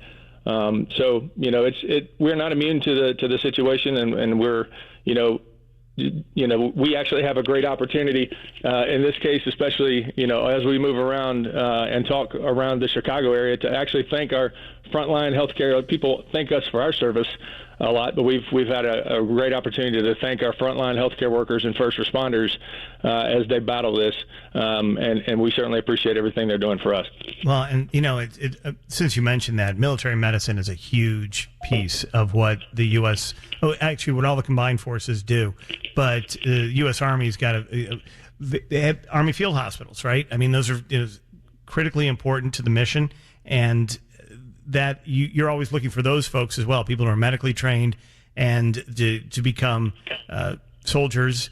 You also are looking for people who are just coming out of high school for sure, but colleges too, right? And 2-year programs, because the process, this isn't our parents or grandparents' Army anymore, right? This is a very technical job in a lot of respects. It absolutely is, and I'm glad you brought that up, because I like to tell people, if there's a career field that you're interested in, that you're looking for in the civilian sector, there is a like counterpart in the Army, and it really does run the entire gambit. So, of course, we are an Army that fights our nation's wars. So, if you're interested in being an airborne ranger or serving in the infantry or artillery, we have that. We can do that, but also all of the other fields that people normally don't associate with the Army. You can be a doctor, you can be a veterinarian technician, you can work with computers and cyber, you can do lots of other things, many medical fields and professions. Heck, we even have a band in every division. So if you're a musician, there's a place for you in the Army. So there's really no end to the number of opportunities that are there, despite what your interests are. And the Army recruiters will help you find out what your aptitudes are in, and match it to your interests based on your qualifications. We always hear about video games being so important as a recruiting tool, right? And you're looking for guys men and women who have those skills, because there's a lot of automation in whether it's intelligence, surveillance, reconnaissance, or in weapons or whatever it is. Those things are all true. Are you looking for kids who are particularly good at video games? Absolutely, for a whole slew of reasons. One of the, I know we're going to talk a little bit about the Army National Hiring Days campaign that's coming up here towards the end of the month, but one of the sort of featured positions that we're trying to hire against for that is an unmanned aircraft systems operator. So folks who are actually flying, UAVs and drones, which a lot of our, youth are really, really good at, and a lot of their skills as gamers can translate. But it's another thing that you mentioned about the e-gaming. That's one of the adaptations that we've been able to do as our recruiters continue to find virtual ways to connect and start conversations with folks in the virtual space. We have had all kinds of virtual opportunities, including esports tournaments. The Army Recruiting Command has an e-gaming team that goes out and does competitions nationwide, and those are all soldiers that are participating in that. So it's one of the ways we've had to adapt in the COVID pandemic environment, and we're really showing a lot of innovation, improvement, and creativity in the virtual space to have these conversations and make connections with the American public. What drew you into the Army, Colonel? So I had an awesome opportunity when I was graduating high school, and I was not one of these kids that grew up knowing I was going to be a soldier, or certainly what job I did in the Army. I've been a helicopter pilot and a leader in the Army for 23 years, and someone told me one time when I looked at a school that I wanted to go to and I had opportunities for education that I qualified for but couldn't afford. And someone pointed me to the Army and said, "Hey, you should check these guys out. Go talk to this person." I did that. I went through it, took a few tests, took a physical test and an aptitude test, and continued down the process with the folks bringing me into the Army. And here I am 23 years later on the phone with you.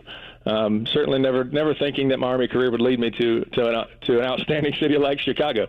So it's been an outstanding adventure for me, but it provided opportunities for me that I never would have had. Starting with one person telling me about an opportunity that the Army could provide. And I like to say there's a future out there. And really in the environment that we're in, there's a lot of folks, I think, that feel frozen. There's a lot of uncertainty as to, what is my future going to look like? Mm-hmm. And we really want those folks who are interested to reach out to us for information, because you can join us. Your future can start today with the Army.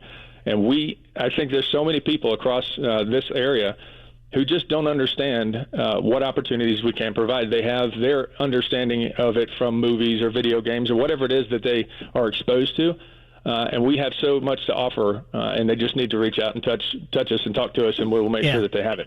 I think it's a really important point that you're making, Colonel, because people think of the military in general as this. It's in every way, shape, and form. It's incredibly diverse. The jobs are incredibly diverse. Obviously the job is to be a security force for the United States internationally, right, and across our borders. But it's not. But it's not really. It's not just about guns and helicopters and planes and boats and all the rest of that stuff that you see in the movies. It's a very complicated thing, and the war colleges and the West Point or the Naval Academy and the academy system,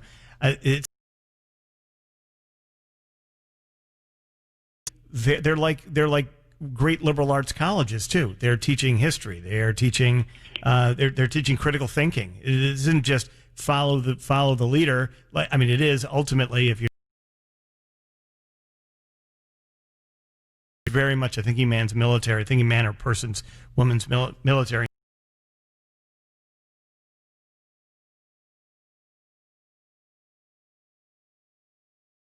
A 2-week hiring campaign with a goal of hiring 10,000 new virtual hiring campaign that really culminates from the 30th of June.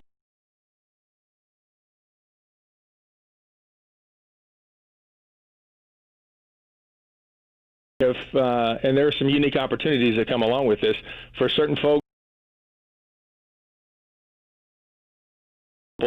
Text options, because if you do qualify and you sign up signing bonus, and that's on top of any other career field bonuses that you may be eligible for. So we really want everybody to get out there, check us out on Facebook, Twitter, or YouTube. But really the key one is to go to goarmy.com/hiring days. If you do that, or if you text the word join to 462-769, it will take you directly to a very simple request for information, and a recruiter will call you. And again, if you do that in these next 2 weeks, you can earn a little bit of extra cash as a signing bonus to go along with a great Army opportunity. And how long do people generally have between signing and then going to camp? So it depends on what occupational specialty they join to do, so what job they take and when the training opportunities are available. And then it also depends on their life circumstances. So some people can go as early as a week to 2 weeks. If that's your circumstance, you can likely do that. If you have something that you need to delay that for about a month to 2 months, you could likely do that. But every one of these folks will depart for training before the end of 30 September. All right. Colonel, thank you for your service. Thank you for joining us today. Really appreciate it. 245th birthday, by the way. The United States Army is on Sunday, and that starts off this program where they are increasing the velocity of their recruiting for the next couple of weeks. Thank you very much. Appreciate it, sir. Thank you, sir. Thank you for having me. News right now for the Northwestern Medicine Newsroom. 60 degrees at 4:30. Good afternoon. A scaffolding accident in Wheeling critically injures 2 workers. Major League owners' latest proposal to players to begin the season, and hear from Mitch Trubisky. That's coming up in sports. And in business, another round of stimulus checks could be in the mail. WGN Traffic, here's Lauren Lavka. The crash inbound on the Dan Ryan near 87th has cleared, but things are still backed up in the area. Traffic is solid inbound on the Bishop Ford from 115th. It's 45 minutes from I-80 94 to the Ryan. A crash outbound on the Stevenson is blocking 2 lanes at Cass. Traffic is solid there from First Avenue. It's an hour and 15 minutes to Veterans Memorial, 40 minutes into Lakeshore Drive. On I-80 West, there's some debris in the left lane near I-55. Up on Kennedy, a disabled vehicle is blocking part of the express lanes at Armitage. Inbound traffic is heavy from Montrose. It's 45 minutes from O'Hare. And inbound Eisenhower stop and go between Wolf and Des Plaines. It's 45 minutes from 390. And that ramp to the outbound Kennedy is closed for road work, but there is a detour in place. I'm Lauren Lapka from the IDOT Traffic Center, reminding you to drive responsibly. It really is a matter of life or death. The news is next, but first, Tom Skilling's forecast from the Permaseal Weather Center. Tonight, partly cloudy, breezy, cool, a scattered shower or 2 impacting up to 20% of the area, a low of 56. Tomorrow, sunny, breezy, unseasonably cool, a high of 61 at O'Hare. The full Chicago area will range from 56 degrees lakeshore to 67 inland. And Sunday, sunny, still a bit breezy, a high of 69, but still cooler lakeshore. 2 workers were hurt after falling from scaffolding while working inside of a water tower in suburban Wheeling. WGN's Ryan Burrow with more. According to the Daily Herald, crews were sandblasting and painting the inside of a water tower at 200 Wolf Road around 9 in the morning when some scaffolding fell, one of the victims falling 60 to 80 feet. Rescue crews from Arlington Heights just so happened to be training a few blocks away. They responded using ropes and harnesses to remove both victims who were taken to a hospital. The accident is under investigation. Ryan Burrow, WGN News. Chicago Department of Public Health Director Dr. Allison Arwady says they've been closely monitoring the numbers of positive COVID-19 cases since large groups of demonstrators hit the street. So far, so good, I would say, in terms of what we've seen in the data, but it's still early and it's not just the protests again, it's with the lifting of the stay-at-home order and people just doing a lot, having a lot more, giving a lot more opportunities for the virus to spread than we've had previously. She says the city's on track to move into phase 4 as soon as early July, which could include the reopening of zoos and museums, as well as indoor dining under 50 people. Sweeping police reform legislation signed today by New York Governor Andrew Cuomo. Cuomo was joined at the bill signing by state legislative leaders and Reverend Al Sharpton. To say that every mayor must come up with a plan along these areas, or they would withhold state money, is a model for where we ought to be dealing with 21st century civil rights in this country.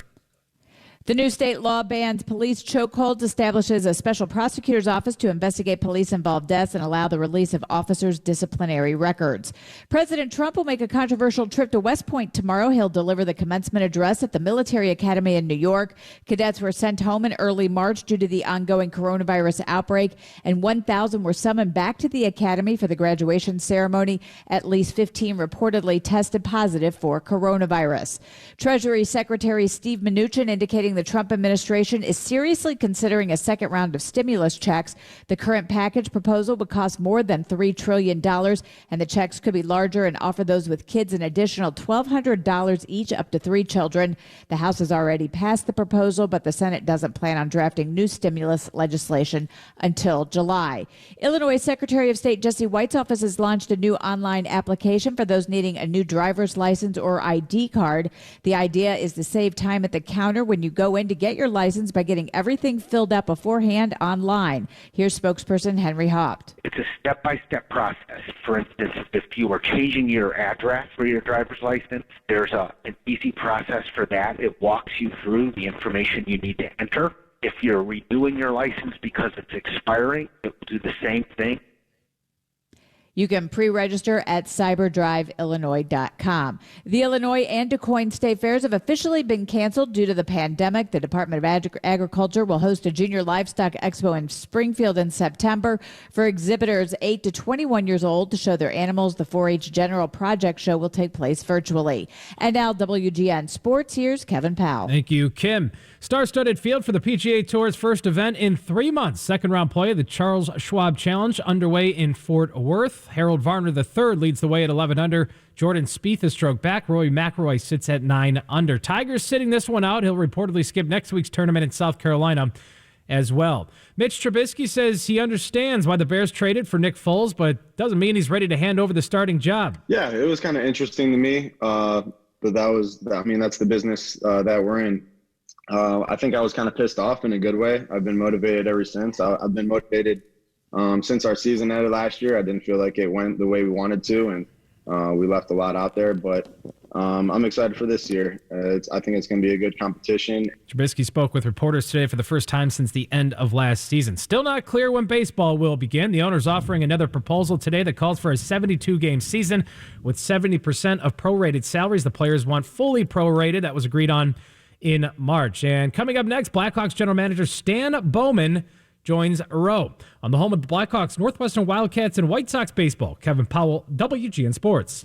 Your Money on WGN, sponsored by T-Mobile for Business. Visit T-MobileForBusiness.com. The Dow closed up 477 points today. NASDAQ up 96. The S&P 500 up 39 points. Gold down today. Oil up 6 cents at $36.40. And the VIX at the CBOE down 4 points. I'm Kim Gordon on Chicago's very own 720 WGN. T-Mobile and Sprint are joining forces to build a network that will cover more offices and employees across the country. You'll get the largest and most reliable network at an unbeatable price. Visit T-MobileForBusiness.com to learn more. Liberty Mutual Insurance Company helps you customize your home insurance so you only Vacnado 2000? A Wi-Fi connected vacuum that uploads Dust Bunny data to the cloud for real-time optimization. Whatever that means. But really, it's just a very expensive doggy chew toy. With Liberty Mutual, get customized home insurance so you only pay for what you need. Liberty, liberty, liberty, liberty. Only pay for what you need at libertymutual.com. At Permaseal, we believe healthy air is essential to a healthy home. We're offering the lowest price ever on our PermaDry air filtration and dehumidification system.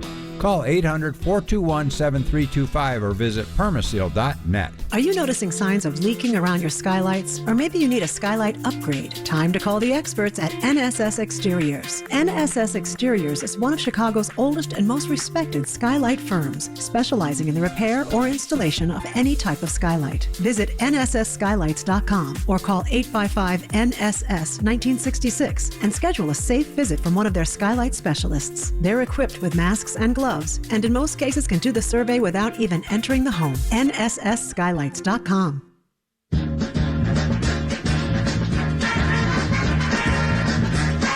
I cannot tell you how happy I am to hear this music once again.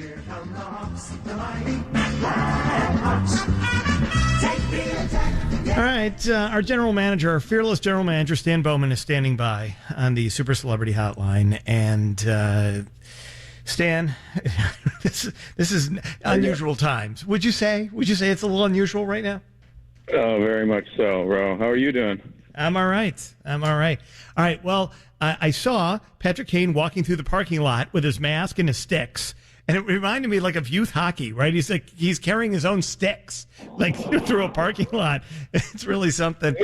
It's a different look. I don't know that we've ever seen the players wearing masks. That's a new one for the photo ops, but we got to go with the times and try to be safe. So yeah, it was interesting seeing the guys carry their own gear, and that's back to the old days as well. Okay, all right, so the Hawks are part of this expanded playoff picture that is going to be starting here. Do we know any more details, or can you tell us any more details that you may know that nobody else knows? And just go ahead. I don't think that legal mind, if you just tell us exactly what's happening. There's going to be these host cities, right? There's going to be one for the East and one for the West. Chicago is one of the ones under consideration. But is it correct, if I read this properly, Stan Bowman, that if Chicago is a host city, the Hawks can't play in it? That's not true. It's possible that we will not. I think there's a lot of factors that go into it. Obviously, if there's two Western cities, then Chicago is going to have to play in one, and the other team would have to play in the other. So I don't know if they would make us swap. So I think there's a potential, if there's an Eastern and a Western city chosen, that the East would play in the West and the West would play in the East to even things out. But if that doesn't happen, I think there's a lot of uncertainty. Like, I don't know anything more than everyone about which cities are the front runners. I know we made a pitch, and I give our guys credit. We put together a really attractive package, I think, for the NHL to go through. We had the support of the governor and the mayor, and it would be great to restart the season in Chicago. But at this point, the league hasn't made that decision, so they're going to study it for a couple more weeks, and I think make a decision by the end of June which two cities are going to be hosting. Yeah. What's the timeline of this? I mean, is there sort of a tentative idea of when this will start? Yes. Well, a rough outline that NHL announced yesterday that July 10th would be the beginning of the training camp phase. So right now, the photos you saw yesterday of Patrick and a few others skating, that's really just informal summer skate type activity that these guys do in a typical summer. They train on their own. But actual training camp is slated to open July 10th. There's still some question as to whether it's exactly that day or, but thereabouts July 10th. We would actually have a camp with our coaches and our full team, and that would probably go for a couple weeks. Once again, they don't have those specifics out yet, but I would imagine it would take a few weeks of training. So I think we'd be looking, if we started training as a team on July 10th, we'd probably be ready to play games by August 1st, somewhere in that rough time period. And we don't know what the actual format of this is, or do we? We do know that, yes. So that's the one thing that they have agreed upon. So there's going to be 12 teams in the East and 12 in the West. So 24 teams have qualified for this next round. And the top 4 teams in the East and in the West, they play amongst each other for a round robin. And then the 5th to the 12th place will play series. So Edmonton was 5th in the West. We were 12th. So we would play Edmonton in a 5-game elimination series. So best of 5. Best of 5. And then obviously there'll be 4 winners from those series, and they would go on to play then a best of 7 against the top 4 teams who had a round robin. So at that point, it would be like a regular playoff. So the first round is essentially, and because there's no travel, Stan, because we're talking to Stan Bowman, general manager of the Blackhawks, if there is no travel, are they going to play every night?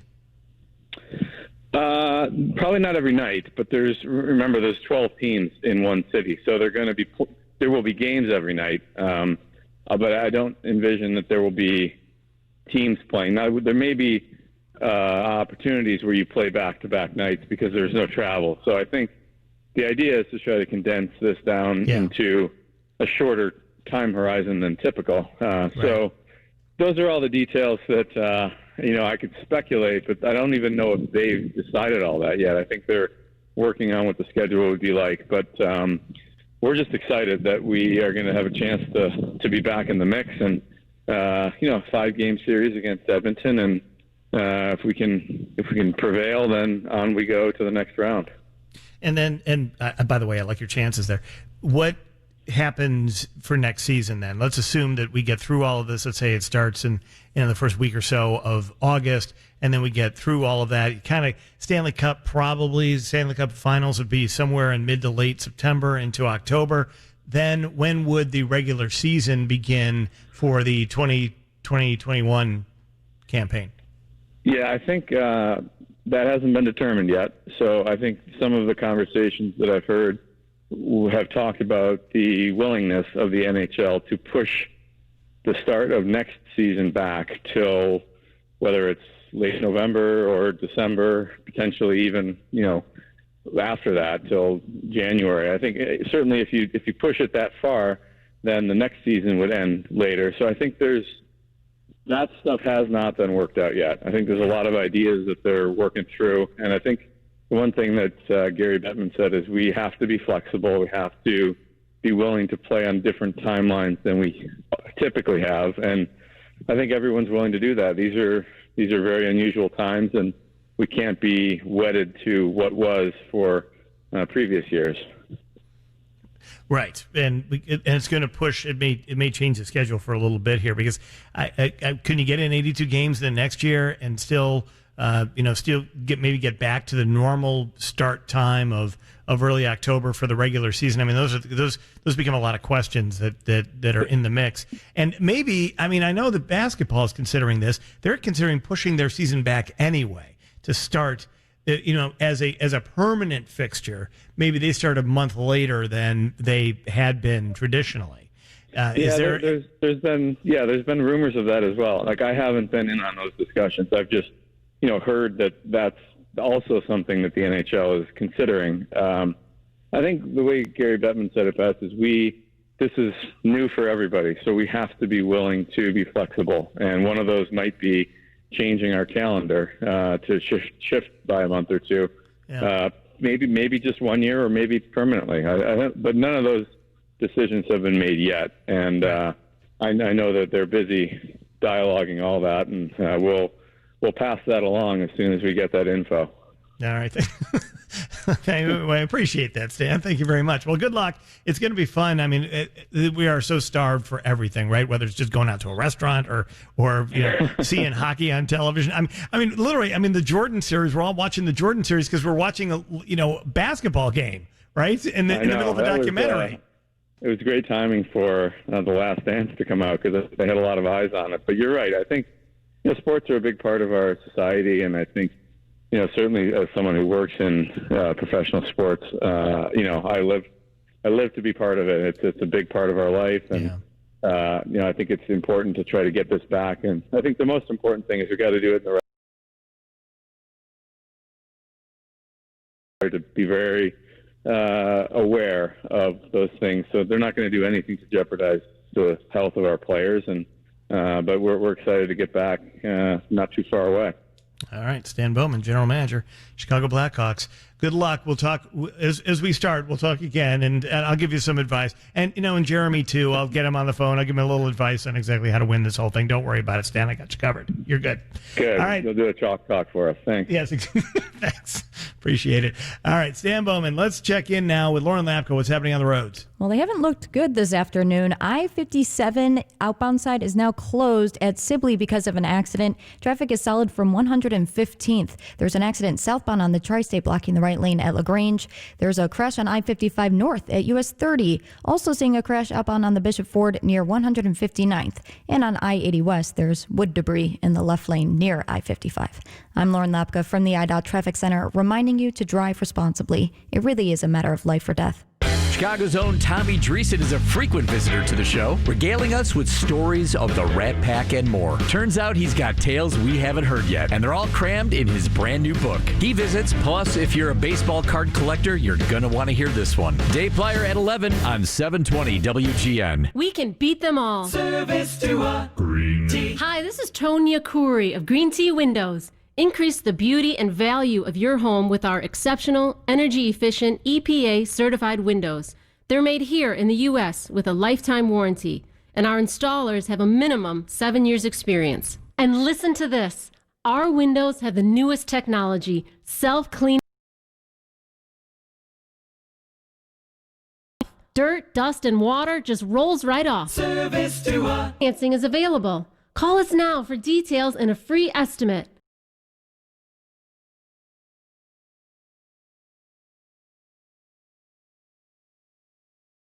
800-5-GREEN-TEA or greenteaservices.com.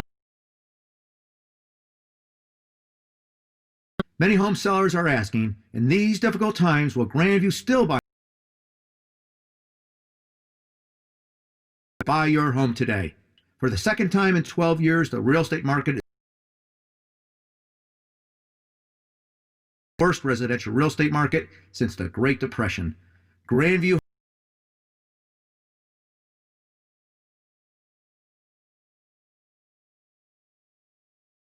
market in the months and years ahead. But here's what I can tell you. Come and go with the times, we are here to stay. Grandview is committed to buy, but are concerned about its value today or what it will be tomorrow. Call press and the mess to us. Visit us at grandviewhomes.com. There's no doubt about the following things. The weather will get better and warmer. Not going to get any better on its own. This is John Williams encouraging you to go to the Joint Relief Institute as soon as you can. They're in Orland Park in Oak Brook. They'll use digital imaging so you and they can see where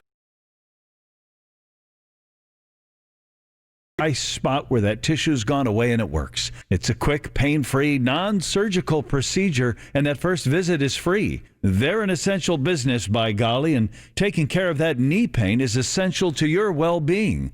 So as the weather gets better, and as we tippy-toe back out into this new world, I want you to walk with confidence, with a pain-free gait. I want you to get that knee taken care of. Start by visiting the Joint Relief Institute at jointreliefinstitute.com or call 708-888-0000. 708-888-0000, as in zero pain.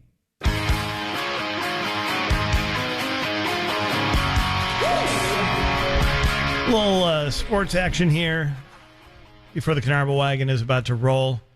I started Fun After 5 half an hour early. Talked to Stan Bowman from the Blackhawks. We'll put that up for podcast. You can hear his thoughts on what's going to happen here as the Blackhawks are going to be playing hockey again this season. They are in this new playoff system somehow, some way, and we'll just have to see how that goes for everybody. But it's there. Listen, I just want to see the games. That's all. Even if there's only 5 games, I just want to see them. Or there's 3 games, I want to see them. I don't care. I'd do anything. I can't watch reruns anymore. All right, now here's something I want to talk about. Speaking of sports, here's our friend Mitch Trubisky. He spoke with the media today. I don't think he should have, but he did, Kevin Powell. And he said some things that, well, quite honestly, I laughed out loud when I heard you play them at the top of the show in your 3 o'clock sportscast. So here he is talking about what his reaction was to the Bears trading for another quarterback, actually a good quarterback, the quarterback that actually beat him so they couldn't go in further into the playoffs in the previous year, Nick Foles. Yeah, it was kind of interesting to me, but that's the business that we're in. I think I was kind of pissed off in a good way. I've been motivated ever since. I've been motivated since our season ended last year. I didn't feel like it went the way we wanted to, and we left a lot out there. But I'm excited for this year. I think it's going to be a good competition. Okay. You know, I hate it when quarterbacks go, yeah, it was a little disappointing. Really? You think it was a little disappointing? How about completely disappointing? Completely. And now there is sort of a humiliation factor here. I don't think it was intended. I think Nick Foles was the best available at the time. But there's a humiliation factor that game that the Bears should have won, where it's not for the double doink, and that is not Mitch Trubisky's fault, but they probably should have won the game prior to having to be in the double doink situation. There has got to be a moment where he says to himself, oh my God, they don't want me on this team anymore, and they didn't extend his contract, right? They did not, no. You have an option, if you're a team, to pick up a fifth-year option on a rookie deal, and that has passed. They did not do that, so he's entering the final year of his contract. So, Mitch Trubisky, is this still your team? I still feel like this is my team, and I'm excited for the competition and just get back on the field with my guys and show everybody what I can still do and how hard I've been working this offseason to help the Bears win games this year. So it's been interesting, but again, it's a business decision, and I'm all for the Bears getting better and helping us win games. And so if that's all the case, why, Mitch Trubisky, did they not extend you that last year? So it wasn't really a big surprise to me because I kind of felt like I had it coming. I mean, I put myself in their shoes. If I was looking at myself, I feel like I would have to go out and earn that fifth option. I feel like the way I played last year didn't merit that. So I wasn't all that surprised. I think they called me, 3 days before it actually came out to the media that they're declining my option.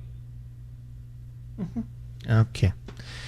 All right. Well, it was good that he was called first. I mean, I suppose that's some sort of a sign of respect. Okay. Kevin Powell. This he's not going to be the starter, is he?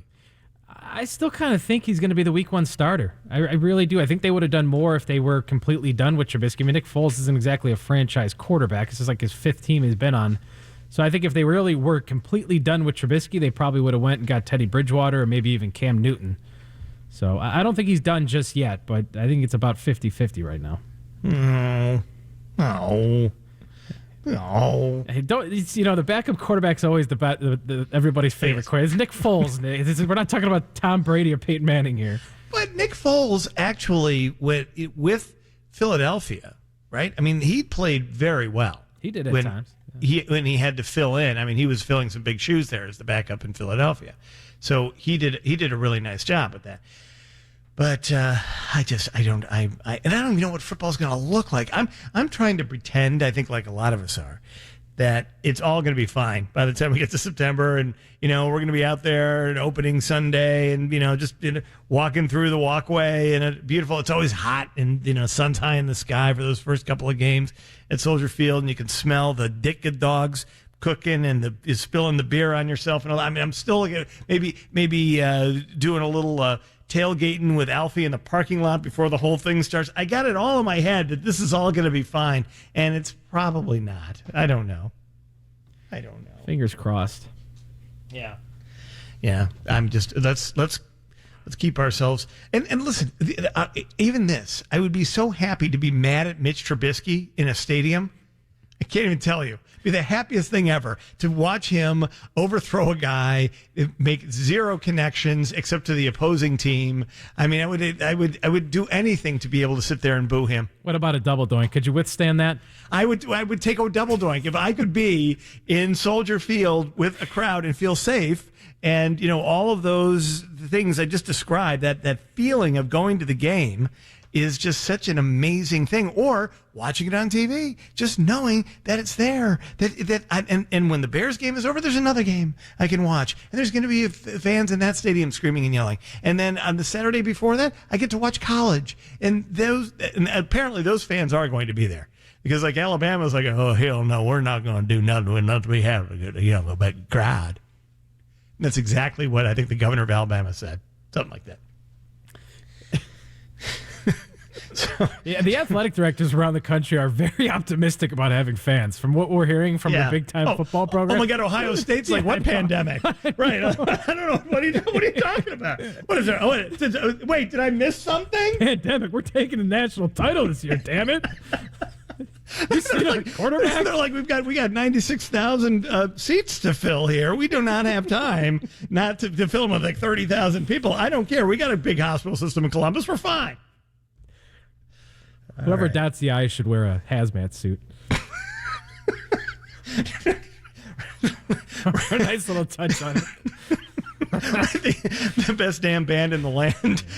We're all in PPE. I mean, it'd be kind of fun while they're doing the Star Wars thing where, like, that's the blowing up the Death Star. All right. Well, we wish everybody, I wish all of our dreams to come true here. And the Mitch Trubisky leads us to the Super Bowl. Super Bowl, I don't know what it is. Is it LYING or